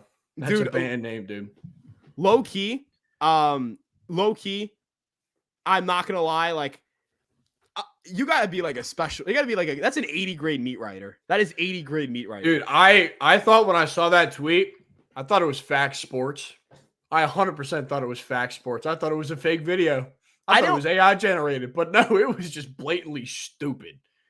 Like low key, dude. Like somebody's got to be put down for that. Like somebody's got to be like somebody's got like he can't. He's got to like somebody like some producer. I don't care if it's a producer. Like somebody just can't. All right, bro. I'm not listen. Not like they can't have their job. Not put down. Oh, I realized that put down. Yeah. No, I meant like they shouldn't have their job. I didn't clarify. I mean, somebody should not have their job today. And I don't like calling people's jobs because calling people's jobs like nobody wants to get fired. That sucks. Getting fired is the worst. I understand. Mm-hmm. But Sam, like, dude, Ben Verlander cannot have a platform. Yeah, no. All right. So I actually do have a personal story to tell about Ben Verlander. Really? So Ben Verlander, I think, so it was 2022. You remember when it was like really hot between like the Ohtani and Judge thing, and like it was like Yankee fans were like pretty much like screaming at Angels fans, and it was like a whole debate like everywhere, right? So there was a video that Ben Verlander decided to make on TikTok, and he basically said, all right, this is day one of why Shohei Ohtani deserves to win the MVP award. I didn't even watch the video. I stitched it, and it was like after he said that, and I took a Fact Sports thing, and it was literally like a Fact Sports quote, and it said from Ohtani, it said, "Get off my dick, Judge is the MVP," and I literally just like put it above my head, stitched the video, and I said, "My dog, you got your own man saying this. Like, cut the debate out. It's over." That video was deleted 2 hours later, like Ben's video. I was like, yep. Kick rocks, man. Get off the app, bro. We don't want to see you. Get the takes away, brother. Disgusting work. Dude, he is legitimately, like, no joke. He is legitimately, like, I can't even imagine. Like, I know that Ohtani probably likes him because, like, that's a guy who, you know, that's a guy, like, that's the guy you meet, right? And I get it. Like, Ohtani's probably like, yeah, it's good to have a guy in my corner who's, like, willing to go to war for me. But, like, good Lord, what do you think Justin Verlander is thinking in the back of his head? It's probably like, you know, it's like, dude, please stop talking. Yeah. Like, what do you think the text was? You know what I mean? Like, what do you think the text was from Justin Verlander to his brother that night? Yeah. Of like, dude, I don't know. All right, he's such a fucking train wreck, dude. All right, let's stop dunking on other people. I do have a comment about Juan Soto. Juan Soto's impending free agency. You know, like I'm saying, like I want to, like I have a thought about Juan Soto's free agency. So when you look at Juan Soto's career, right? So Juan Soto came up with the Washington Nationals. Obviously, spent 3-4 years there. Ended up winning a World Series. Spent like most of his RBs there. Gets traded on a whim for a massive package out to San Diego, where he spends, you know, a year and a half out there, right? And then it gets dealt again. So this is now Juan Soto's third team in the last 3 years, right? Now he's an impending free agent. Do you guys really think that Juan Soto, again, after being with probably the most popular sports franchise in the entire world, again, wants to move and then go to a different team because they're going to pay him more money? I think that his priority this offseason is probably going to be, hey, man, like, I don't want to play on my fourth team in 3 years. I don't like from a player perspective, you probably just don't want to do that, especially if you're a top talent like Juan Soto is. It just would not make any sense. So I think that's just another reason why he would stay with the Yankees. And I just think there's like an overwhelming, you know, I feel like there's an overwhelming amount of things that like stack up on the Yankee side as to why Juan Soto should stay with the Yankees. The pedigree, and, you know, he works really well with the fan base, and there's a great core around him.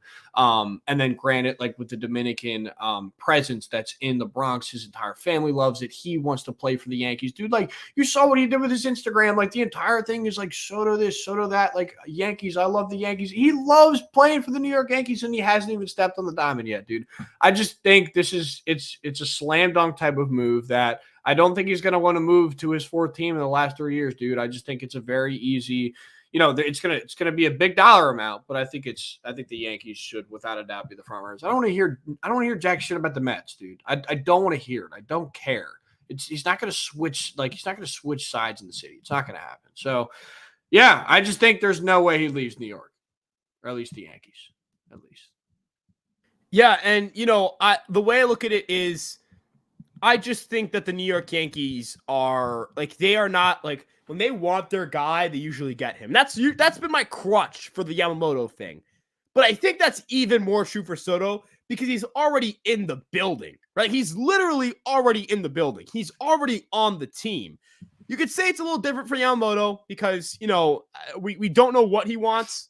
The Dodgers are involved. We're like, anytime the Dodgers are involved, I'm like, okay, that team is like, that team really is like that team really is like that team. Like they have everything the Yankees have. You know what I mean? Like, I'm not saying I'm doubting that the Mets can spend money, but like, respectfully, I'll get into a bidding war with Steve Cohen. Like, I will any day of the week over the Dodgers any day of the week, because the Dodgers, they like when, and also another thing too is when the Dodgers are like, yeah, we won't pay you that money.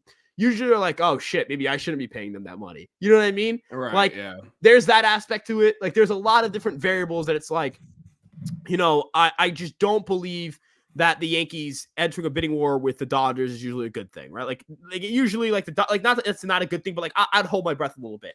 Soto's not going to the Dodgers. He's not going to the Dodgers. No, there's nobody who scares me. Oh, but what if the Red Sox get involved? They won't even fork up $300 million for a pitcher that they need more than anybody else. Right? Who? You know what I mean? Who the hell is the Boston Red Sox? We're talking about the team that traded away Mookie Betts, right? The team that let Xander Bogaerts walk. We're talking about that team. Come on, man. That's not. I don't even think about that team's name. I don't. And look, you guys are delusional. Like, look, respectfully, the highest bidder will be the Yankees. The Yankees will end up getting like it will be the Yankees, dude. It won't matter, bro. Yeah, like I'm not sitting here saying they're taking a $50 million discount to come to the Yankees. What I'm saying is that the New York Yankees are going to keep this guy. Mm-hmm. That's what I like. Like everybody's like, oh, when Daddy Cohen, Steve Cohen, just King Cohen, he goes out and drops $600 billion. Like, okay, when is he going to do it? Because right now, they're not even the second favorite for Yamamoto, who they also desperately need. You know what I mean? It's like, I keep seeing shit in chat about the bunting. Like, you remember, like, at the beginning of the offseason when Boom was like, yeah, we want to start bunting. Oh my God. I keep seeing it in chat. People keep saying it in chat. Like, this one says, base stealers and bunters. Dude, shut up. I'm not gonna lie too. Like, dude, I need this team to be like, I don't want this team to like be like last year's team where they only hit home runs. I want this team to hit the most home runs in baseball but also be the best offense in baseball. But man, could you imagine this team like fucking just cranks out like 285 home runs next year? Dude, I need that's a fun as fuck team. I need those Soto doubles in left center field. I feel like those are going to be so common this year. Also, like, he's a guy with really good opposite field power. He talked about this in the interview where it's like he's not really going to change. He's not going to change his approach to try to pull the ball more. No, should he? I would be scared if he was like, yeah, I'm going to try to change things. It's like, no, don't. Like, don't do that. Please don't. Don't do that. No. Yeah, like, please play the way you play. I can't wait for when he just fucking deposits the ball 455 into like left center field. Like, he's gonna do that, and it's gonna be the sickest thing ever. Yeah, like he's gonna break the Monument Park net. So and Judge can hit the ball the other way really far too. Like Judge could crush one like 430 the other way, 440. Mm-hmm. Could you imagine Judge going 450 to right field, Soto going for like that? The ability to have two guys who can go the other way like that is just crazy. Like that's truly something that the Yankees have not had. Right, like just guys that like it doesn't matter where you pitch them. You can't say I'm going to go the outside corner with Judge. Then he'll just poke it to right field. Aaron Judge could hit a ball 3 rows deep into right field. Yeah, and like Soto, not that he could do it to the extent that Judge could, but Soto can literally just flick a ball out to left field and hit a home run. Those dudes are strong as hell. Stanton can also do that. Stanton is always like, I know that, again, for all of his flaws, the one thing you cannot criticize Stanton for is the ability to just hit the ball the other way. Mm-hmm. He can, like, you know what I'm talking about, dude. He'll sometimes just hit, like, I don't know if you remember that laser he hit. I think it might have been like it was like a home run against Evaldi, I think, last year. I remember all of them. Like, he hit a ball, like, he just was on a line to right field and it just shot out. Like, it's incredible. Like, this is a great comment. No player alive has the easy power that Judge has. Nobody. The dude just breathes on the ball and it's gone. It's incredible. Dude, the thing with Aaron Judge is sometimes when you watch him hit like opposite field home runs, you think they're foul balls. Like the way it comes off the bat, you think it's a foul ball, but it's not. It's just landing in the right field bleachers, dude. That's it. And that's how scary good that guy is, man. I feel like, dude, like outside of that guy missing, dude, the fact that he hit 37 home runs in 106 games last year is unbelievable. It's unbelievable. 5.3 WAR player in that side. Yeah. He was 4th in the American League in home runs and played 106 games. That's unbelievable, dude. He was a 5.3 F4 player? Yeah, I'm going to need you to also check your texts in like 2 seconds. All right. And like, I need you to hold on to this tight. No, we cannot like tights. Just. So Aaron Judge is honestly field power, man. It's special. Aaron Judge is a special player, isn't he? Also, make He's the real team free of superstars like the Orioles, Devils, Rays. The Yankees 90s didn't have superstars. Bernie Williams, Paul O'Neill. What are we saying? Excuse me. Derek Jeter, Roger Clemens, Mariano. The greatest closer of all time was on that team. We're comparing Gunnar Henderson to Derek Jeter right now. This is a personal thing. It was not. Yeah, bro. It was a personal thing. Bro. Yeah, Trust me. If it was a scoop, I actually could not say anything on this live. Like I couldn't even hint at it like that. So it was a personal thing. Don't worry about it. I'm sorry for scaring you guys there. But dude, like this, I understand. Like you want a well balanced team, and I'm not gonna dunk on this guy because I think that's what he's trying to say. You want a team that 1 through 9 they're deep. I understand that, but guess what? What we have that the Orioles and Rays don't have. We have money, so we can try. We can do the whole have a deep roster. And Sam, I wanted to get your take on this. I think this is going to be like the deepest Yankee outfield in like years. Oh yeah, but like Grisham is a starting center fielder on good teams. Like I don't know if people understand it. Trent Grisham is a starting center fielder on a good baseball team because he's a Gold Glove defender and he can be. He's basically what Harrison Bader was supposed to be, but healthier. You know what I mean? That's literally what I was going to say is that Trent Grisham is a Gold Glove center fielder and he's your 4th guy, dude. Like that's right. Like we kind of spent the entire offseason talking about Kevin Kiermaier and like, oh yeah, like Kevin Kiermaier can be the center fielder until Dominguez comes back and then like he'll be the 4th outfielder. Dude, now it's a completely different scenario. Like while Alex Verdugo isn't this like incredible player, he's like a slightly above average player. That's your 3rd best outfielder. Trent Grisham is your 4th best outfielder, and he hits lefties really well. He's a Gold Glove caliber defender. And then you have Juan Soto and Aaron Judge, and that speaks for itself, man.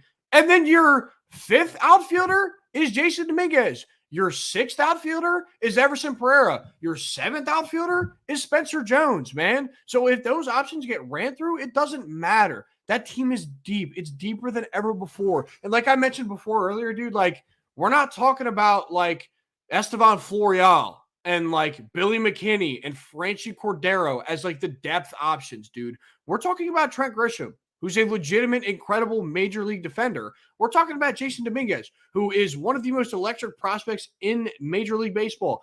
Everson Pereira, 6th guy, whatever. We'll see what happens with him. But like those first 5 guys are unbelievable. And granted, you could still even count Stanton in that group. If Stanton bounces back this year and is like decent enough, you could still count him in that outfield group, dude. Like this is one of the deepest Yankee outfields we've seen in a very long time. You're 100% spot on with that, man. And I think it's incredible, really what Cashman's been able to do constructing this roster. And I know that we've given him a lot of shit over the past couple of months on like, hey, you got to do this. You got to be able to do that. You got to make this signing, like whatever.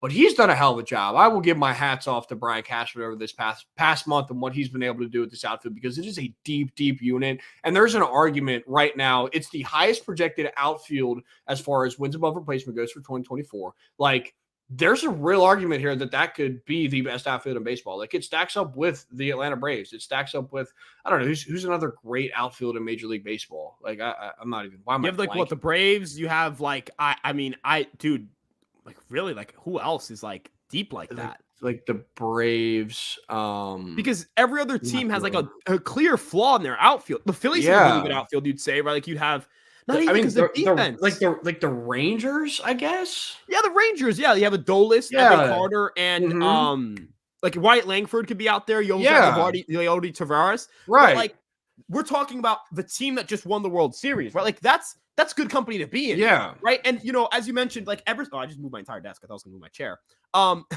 Everson Pereira is there. Hey, if like multiple guys on the team get hurt, he's going to come up. And he's a top 100 prospect who's got actual upside and can play at least the position competently defensively. Right. Jason Dominguez will come back at some point. You made a really good, nice point with Kiermaier. It's like, yeah, it could be the guy till Dominguez comes back, but there's always that concern in the back of your head when it came to Kiermaier that he wouldn't last through when Dominguez comes back, or that he would get hurt while Dominguez wasn't back, and you'd be in a shit spot, right? Mm-hmm. And he was supposed to be the starting center fielder.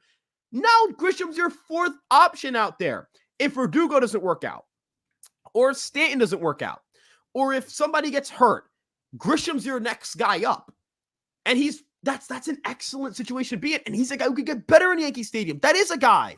That is a guy who could probably add more home runs in the Bronx. That's a guy who might benefit from the short porch in right field. He might be sick as hell. And look, again, I know postseason stats, it's a small sample size, I get it. But, come on. The stash, the home runs, what he did what he did to the Mets in that wild card series, dude. Right. Dude, it was disgusting. Guy's, he's kind of got it. He's kind of icy. I just found this number because I had it from a screenshot from a couple weeks ago. So the Yankees are projected for 14.9 F4 as far as their outfield goes next season.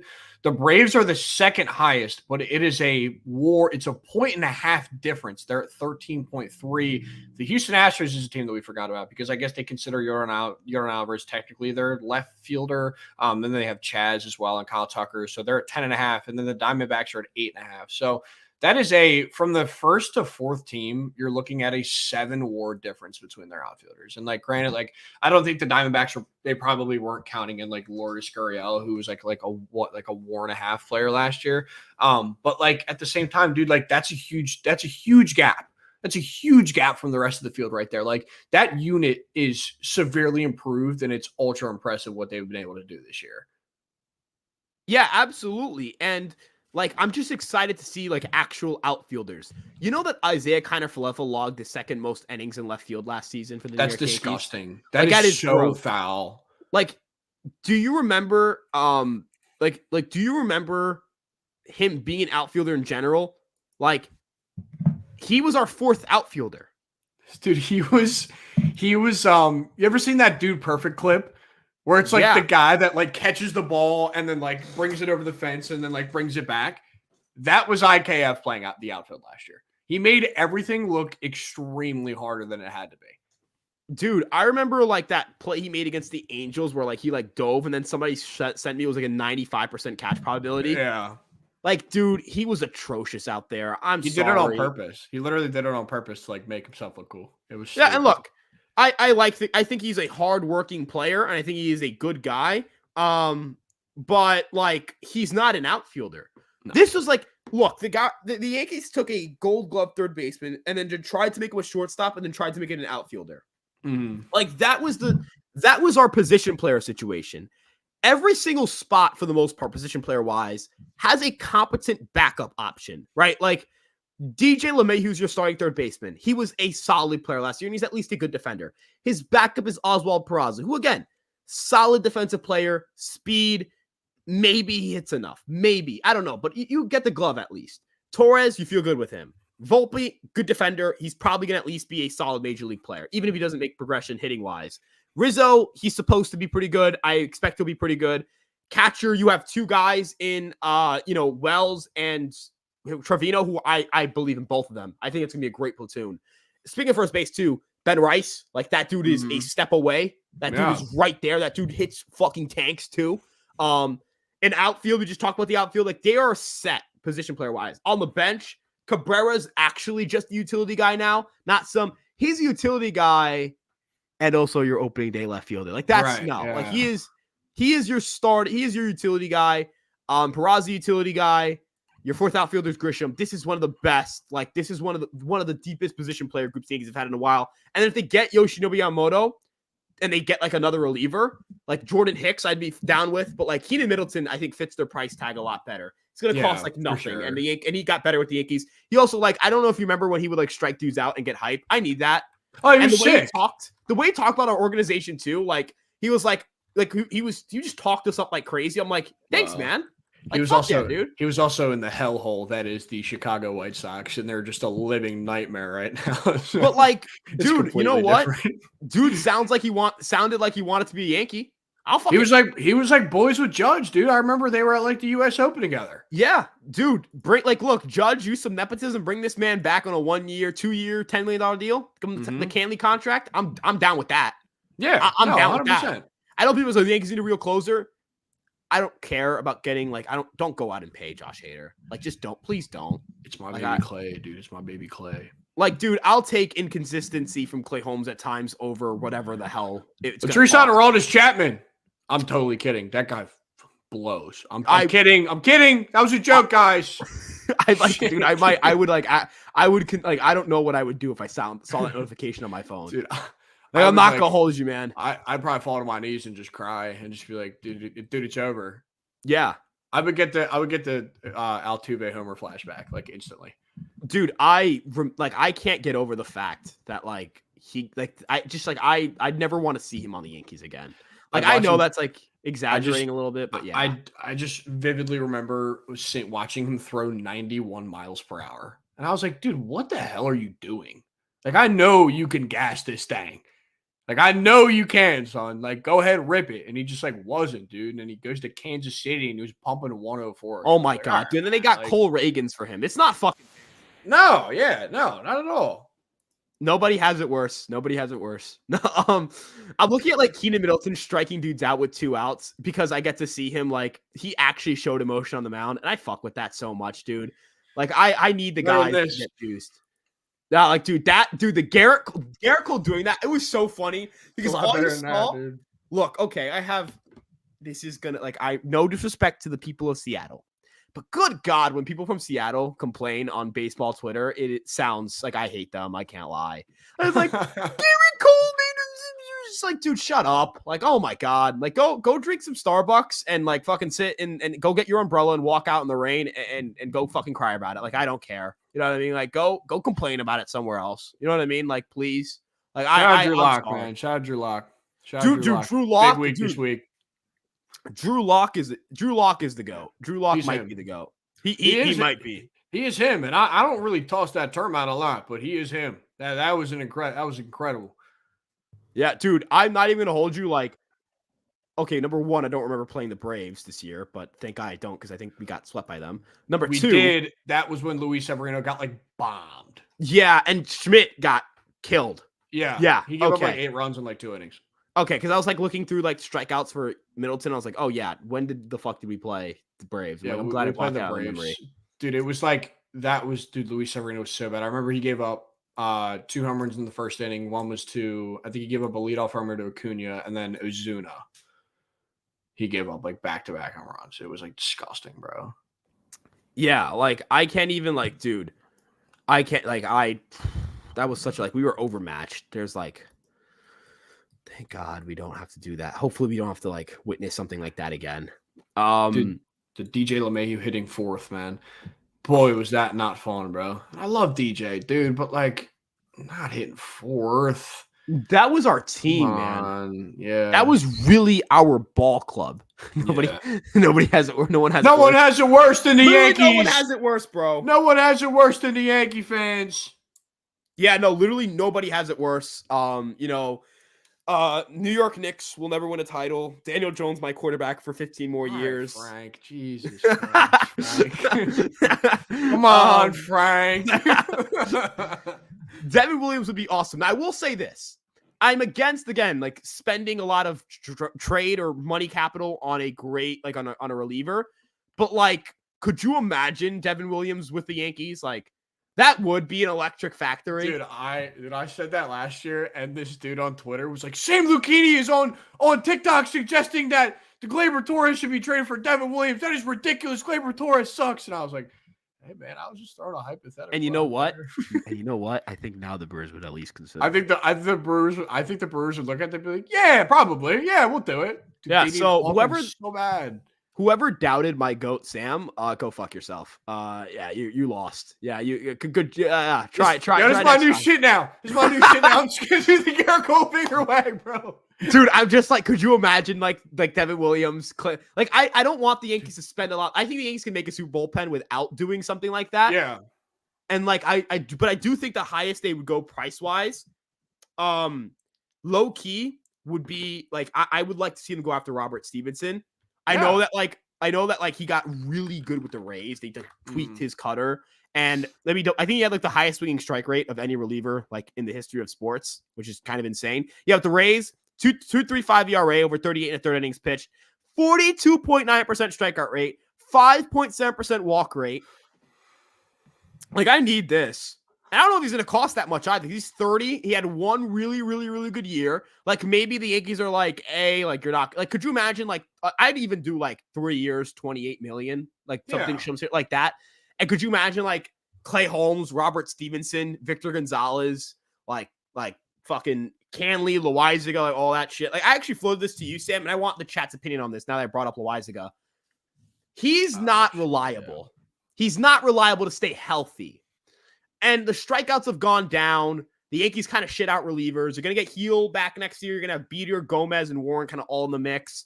You just acquired Victor Gonzalez. You'll probably like spawn. Like, the Yankees will demon spawn some reliever that we've never heard of. Like Dennis Santana is going to be pitching big innings for us next year and have a 2.5 ERA or some shit like that. I would fetch to see what you could get for Loizaga on the market. I am not saying you are shopping him. You're actively listening. If you get what I'm saying. There's 1 year left on his deal. Him, Holmes, and Canley are all in expiring deals. I think that you would have to look and say, all right, if we could get something for him, even if it's like, even if it's something minor, right? Like, do you think about it? Like, you clear up some salary. Maybe you can use that money to sign Middleton. No disrespect to Loizaga, but I think Middleton is probably a better reliever than Loizaga in 2024, just because I think he's going to pitch more. I want to know what chat thinks about this. Like, would you trade Loizaga? Would you entertain it? The thing that's holding me back is I don't know if you're going to get the value back you're looking for because of the injury, but maybe some team blows you away. Like, I don't know. I wouldn't trade him to the Rays, though. Like, if the Rays were like, please, yes, give him to us, they'd be like, yeah, fuck no. You're not no. like, hell no. Absolutely not. If the Reds were like, yeah, give him to us, they'd be like, sure. I'm not trading anybody to the Rays. If you want to trade somebody to the Rays, you're like a psycho because they will instantly turn them into the best reliever possible. But like, dude, like, you're at least picking up the phone. You know what I mean? Like, you're picking up the phone and like you're listening to people. Like, again, like you said, like, I don't know if you're gonna get that value like you could for Loizaga in like years past, but dude, this was a relief pitcher that had the closer job for the taking and didn't take advantage of it, man. Like 2021, he could have locked that down. He was great in 2021. He could have came out in 22 and locked down the closer role and been like, yeah, like this is me now. Like, I'm gonna be the Yankees closer, but again, cannot stay on the field. I'm at least picking up the phone or listening, and I just don't think you're going to get crazy value out of Loizaga right now. I mean, like, what are you praying for this year, dude? Like 35, 40 innings from Loizaga? Like, it's just like, that's realistic at this point for a player like that. I don't know, man. Like, you're definitely picking up the phone and see what you can get. Because, like, if he's an expiring, like, we're not paying Jonathan Loizaga. Like, it's not going to happen, dude. Like, he's not going to be on the Yankees once his contract's up. You're seeing what you can get at this point. And I feel like if you look at this team from like a logical standpoint, like it makes sense for the Yankees to trade Jonathan Loizaga. Yeah, and another thing too is, and it's a great comment from Cameron Rulli, I'm fine with trading any pitchers knowing this team's track record with developing pitchers. Yeah, like, dude, respectfully, like, we'll find another reliever. Like, I hate to keep like bringing up the same thing with like the Yankees found Ian Hamilton out of nowhere, but they found Ian Hamilton out of nowhere. Like Johnny Brito and Randy Vasquez combined for like 80 innings, or they're not 80, something like 180 innings or something like that of like a 3-something ERA. And Brito had a 1.43 ERA as a reliever. Johnny Brito 1.43 ERA as a reliever. Just want to put that out there. Like dude, it's incredible. Another guy here that's also interesting, and I want to get your take on him too. Marinaccio. Where the hell does he fill into this? Like, where does he fill into this at all? Like, he kind of just fell apart in July. Like, I remember it was like he was kind of treading water, and then it was like that. It was really capped off by that outing against the Royals where they bring him in, and they're up by $1 billion against the Royals, and then he just starts getting bombed, and he makes it a game. I don't know what they're going to do with him. He has minor league options. The stuff is still really good. I still believe there's something there. What do you do with him next year? Like, are you opening a day with him? Like, what do you do? Where does Marinaccio fit in? AAA.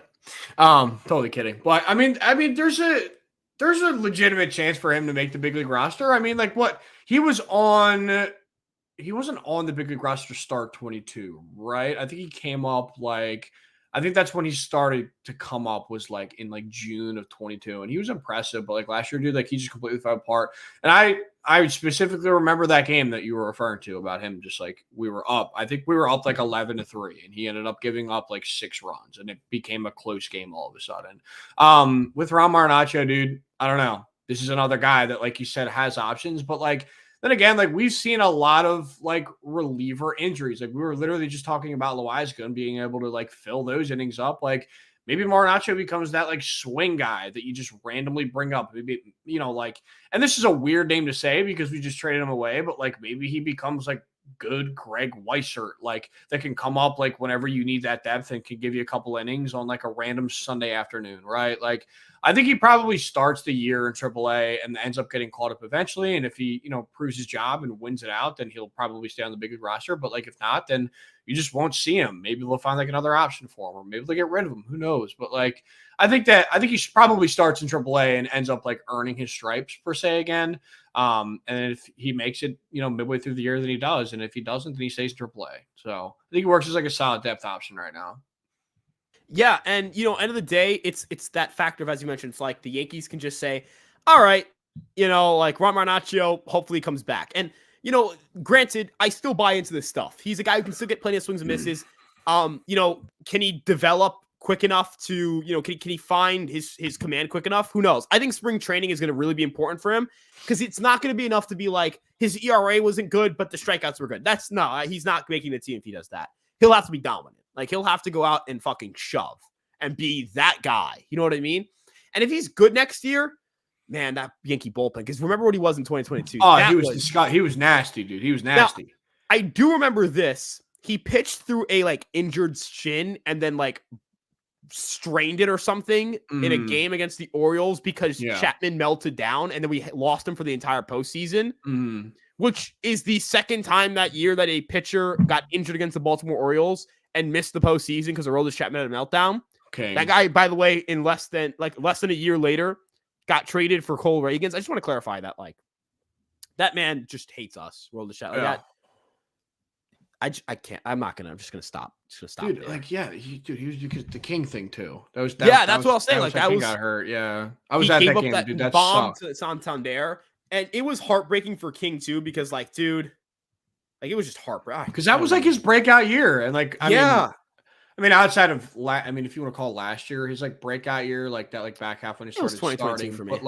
But 22 was like his real like breakout. You know what I mean? Like he was electric out of that bullpen. He really became like a key piece of that unit at that point in time. So, and then him going down with the elbow thing like really sucked, dude, because again, it was just another like stacked up injury going into the postseason that the Yankees just did not need. So, God, that hurt, man. Aroldis Chapman, a lot of pain with that guy. A lot of pain. Yeah, like I'm not gonna lie, like I didn't talk to anybody for like 3 days after the Chapman home run against Altuve. Like I had a full-on girlfriend and like I went to high school. Like I was just not talking to people, dude. Not her, not anybody. Like, I'm being serious. Dude, like I was just like a fucking disaster. Like I cried for a while. That was rough. I don't blame you. That was a bad day. That was a bad day to be Ryan Garcia. That was not a good day to be anybody. No, just a Yankee fan in general. Holy shit. That's to go to school like going to school 2 days after, dude. I can't even like, dude. No, like I don't even. No, I don't even. It was disgusting stuff. It was dirty work by Aroldis Chapman. No, like that was Aroldis Chapman for he the walked endless Jake pain, Marisnick, man. by the way, to face Jose Altuve. Like Jake Marisnick. Jake Marisnick, bro. Jake Marisnick sucks, man. Dude, Jake Marisnick is bounced. Jake Marisnick has played for like 17 different major league ball clubs, dude. Jake Marisnick. I just can't. Like I don't even want to, dude. I can't even. What?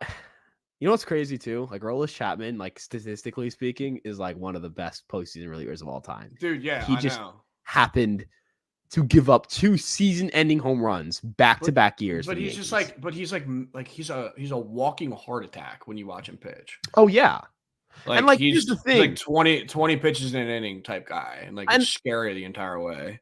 I get pissed off when people are like, Clay Holmes is just Aroldis Chapman because it's like no, because Aroldis Chapman made $16 million a year to do that. We traded Hoy Jun Park for Clay Holmes. Hoy Jun Park isn't even Major League Baseball, right? Like Clay Holmes like, I'm not sitting here and saying that like he should get an excuse every time he melts down. But what I'm saying is I think people think that that guy is like a disaster and have quickly forgotten what their Aroldis Chapman closer experience was like. And the fact that the Yankees, another thing too, because Chapman was making $60 million a year, they oftentimes forced themselves to close Chapman. Remember, Chapman was the fucking closer in 2022 multiple times through the year, despite not even being like the second or third best reliever on the team. Oh, yeah. 2021, Loizaga was their best reliever. He didn't close games as much as Chapman did. No. Holmes was their second best reliever down the stretch. He didn't close games as much as Chapman did. Marinaccio was better than Chapman last year. He didn't close games. He had one save all year, I think. Year after year, they would have better relievers than Chapman, and they would not get to close ball games, dude. Like, it was infuriating. Like, it was downright infuriating. With Holmes, it's like, if he's slumping, they will go to somebody else. They'll go to Wandy Peralta. They would have gone to Michael King. They would go to Jonathan Loizaga. I'm sure they're going to go to Victor Gonzalez to close the game. I'm sure they're going to let Ian Hamilton close games. They are a lot more like, like they're a lot more like, all right, we'll let Holmes kind of sit around and like give him those like kind of like get right innings instead.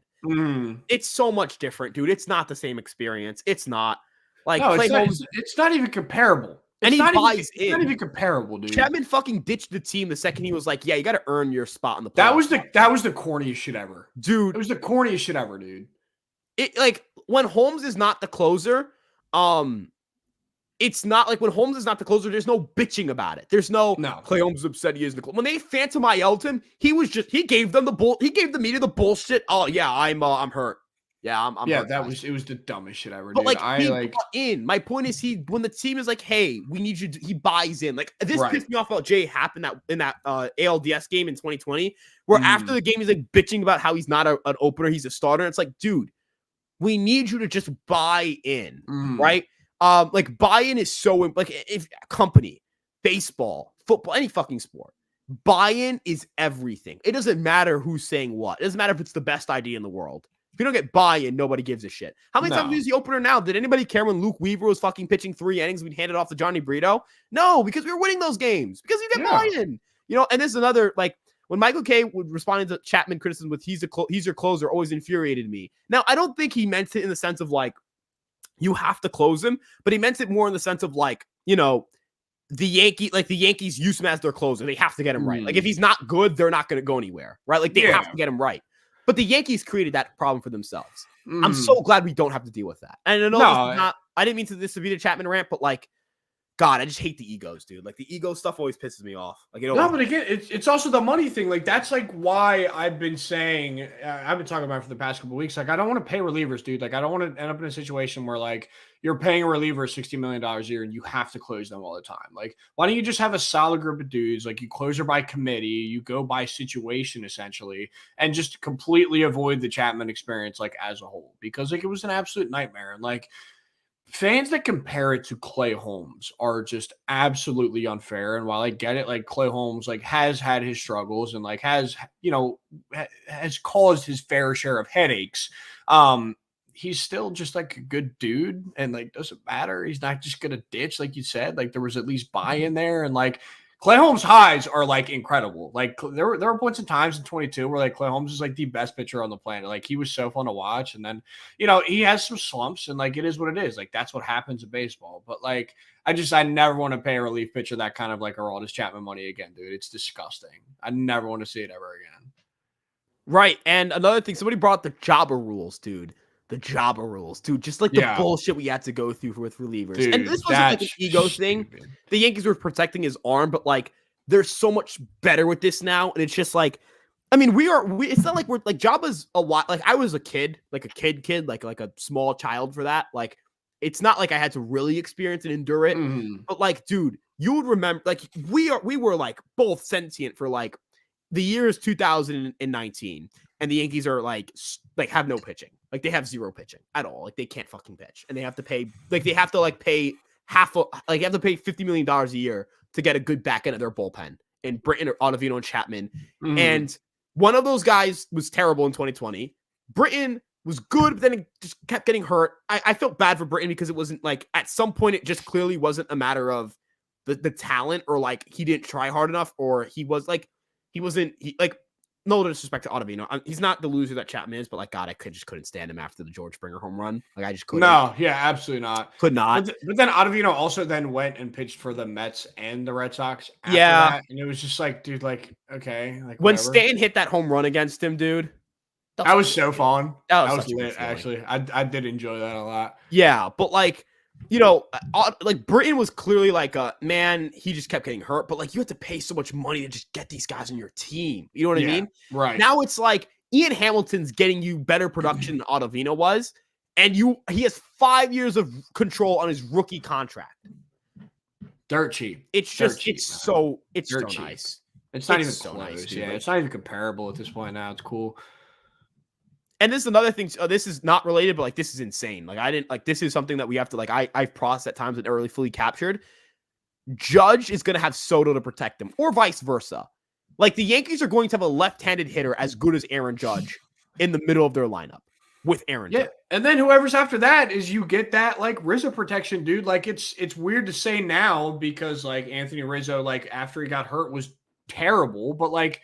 Dude, before that concussion thing, like Rizzo, I think was slashing like, I think he was like 300, 350, 500. Like, he had a 146 before, like May. Yeah, dude, like he was one of the best first basemen in baseball. Like he was lined up to be the American League starter at first base by the time that he like ended up having that concussion. Like, and if he comes back and he's healthy, then like, dude, you get that Rizzo protection too for whoever's there as well. You know what I mean? So, man, it's just like, it's so much better. The fact that we can sit here and go righty, lefty, righty, lefty, righty, lefty in a hypothetical lineup is so cool. It's so cool. We've never been able to do this, dude, because we literally just toss out right-handed lineups what there's no tomorrow. But now we have actual options, and it's deeper, it's more diverse. Like it's incredible. I can't stop talking about it. Yeah, like there's been especially in my personal life, there's been a heavier emphasis on protection. But like the Yankees and Soto.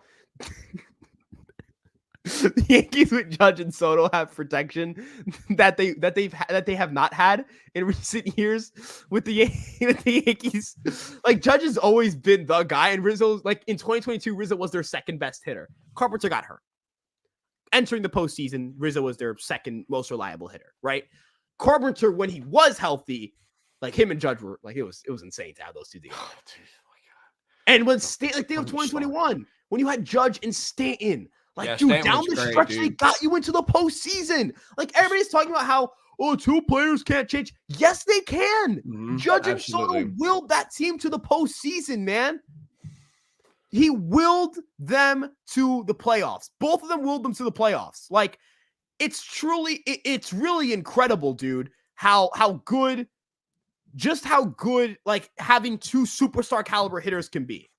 And I know, like, I get it. The New York Yankees are not going to, are they going to set records just because of two players? Maybe not. Like setting records, that's not a fair expectation, right? To expect this team to go like win 120 games or hit 350 home runs.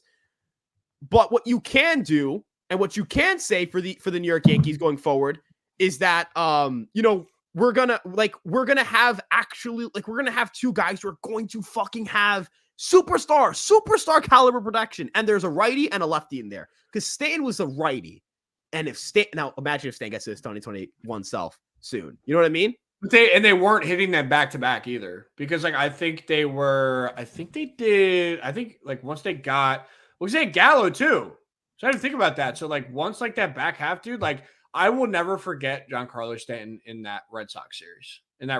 Like back half of the year where he hit like 4 home runs in like a 3-game set. He had that grand slam that was electric, dude. I like will still make edits to that video like to this day. But now, man, like again, like what kind of Giancarlo Stanton are you gonna get next year? Like obviously we're hoping that you're gonna end up getting like the like souped up like skinny Stanton. Apparently, I guess that's what we're getting, dude. Like, all right, like I'll take it, man. Like we'll see what happens, bro. But like I don't know, bro. Like taking that guy and hitting him like 6th or 7th, I just think is like a dream type scenario. You know what I mean? Like you're not like the Angels where you're like expecting to, you're expecting this washed player that you have in a contract like Anthony Rendon to hit third for you and like miraculously turn into a good baseball player again. You have the luxury of like being able to, send Giancarlo Stanton down that lineup and have other bats that will protect him and will provide. And, you don't look at, I feel like we don't look at his fans now as, and it sucks to say, but like I don't look at Giancarlo Stanton and I'm like, dude, like you need to be the second best hitter on this team because he doesn't need to be the second best hitter on this team. That's going to be Juan Soto. You don't even need to be the third best hitter on this team. It's going to be Glaber. You don't even need to be the fourth best hitter. It's going to be Anthony Rizzo. You want to be the fifth best hitter? Sure. Yeah, that's fine. That works, dude. But like, there's just other bodies around. Like, there's just more protection. You know what I mean? It's nice. You know, he's going to enjoy it this year. Yeah, I'm going to say this, and this is probably where we'll end the stream here. We're almost at 2 hours. Dude, I will say that the dream scenario with Giancarlo Stanton is that he is the third or fourth hitter on this team. That he plays well enough to earn that designation come October. Oh, yeah. Because if you have a lineup in which Judge, Soto, and Stanton are the hitters that they can be, good God, dude. Like, especially because I just think Stanton can do it in the clutch. Like, I know that sounds like that's not data driven. I understand. I get it. But dude, like you've seen it, Sam. Oh yeah, postseason, it's electric. It's the type of home run. It's the Jorge Soler type home run. It is the Jorge Soler type home run that makes you want to get up out of your seat and scream at the TV and be like, "Yes, that's what I'm talking about." You know what I mean? Like ALDS, 2 years ago, 2022, against Cleveland, Stanton in that game 5, dude. I put them away. Screamed at the top of my lungs when he hit that home run in like the first inning. Man, it was incredible. Yeah. You need that. It's the ability, like, I know that you can't quantify this, but there is something demoralizing about Giancarlo Stanton hitting a 450-foot blast to put a team away. And look, I'm seeing people say this already about the injuries. I get it. I am a guy who believes that Giancarlo Stanton's not going to play the entire season next year. Nobody believes this. No, we know this. But the Yankees are more equipped now than they've ever been to deal with a Giancarlo Stanton injury. Mm-hmm. And that's huge. They've literally never been equipped for it. They've never been ready for it. Ever in their life have they been ready, or in their life, never in the Stanton tenure have they been truly ready for it. Look, Carpenter, he made them more prepared for it, but unfortunately, right, like that wasn't planned. That was not their plan. Their plan was not Matt Carpenter. They didn't have him until May. They enter the season planned and ready for it. They're ready for something that could go wrong and has a high chance to go wrong. They're ready for it to go wrong, right? And if Stan has that year where he's like, he's 2021 Stanton again, man. Good fucking dude. Lord. And like Matt Carpenter, like couldn't really play the field. Like now, like what you mentioned, like with being better equipped, like you have outfielders now. You have legitimate like players that can play in the field, like a Trent Grisham, like a Verdugo, like a Soto that can actually play the outfield instead of like. And, you know, this is the only bad thing that I'll ever say about Matt Carpenter, but, like, the dude's just not a good defender out there in the outfield. Granted, he was a utility guy and, like, played a lot of third, played a lot of second for his entire career. But, like, you are now extremely, extremely deep because you have that type of protection. Like, if Giancarlo Stanton goes down, it's not like oh, shit, we just lost our third best hitter. It's, okay, let's plug and play. Like, Grisham's going to play every day and hit 8th. Like, Verdugo is going to play left field or right field every day, like, or you put Judge in right and like do it. Like, there's so much mixing and matching that you can do with this team now, just because of how deep they are. And that like one injury that we've seen over the past couple of years, it's not going to be as much of a problem as it is now. It's going to be great. Yeah, and I'm very excited to see how that ends up rolling out next year. But Sam, I think we did a great show. We had over, I think, 260 at some point. Guys, thank you so much. Dude, I was checking the subscriber count. We entered this live stream with 9,475. We have gained 13 subs just from the live. So I appreciate you guys doing that for us. If you guys haven't done so already, make sure you like, comment, and subscribe. If we didn't get to your question, we apologize. Stop by for the next live. We will get to more questions. Absolutely. And yeah, you guys know where to check us out. TikTok, Instagram, Facebook, YouTube, and Twitter. Sam's on our TikToks and running all that short form content, and he is absolutely crushing it there, guys. You guys absolutely need to check that stuff out. You guys can follow our Twitter accounts. Those are above our heads. And yeah, have a great rest of your night. Hopefully we get a resolution to the Yamamoto thing. And when it happens, when Yamamoto's a Yankee, we'll be right here to talk about it with you guys. So have a great rest of your night, guys, and have a good one. Peace out.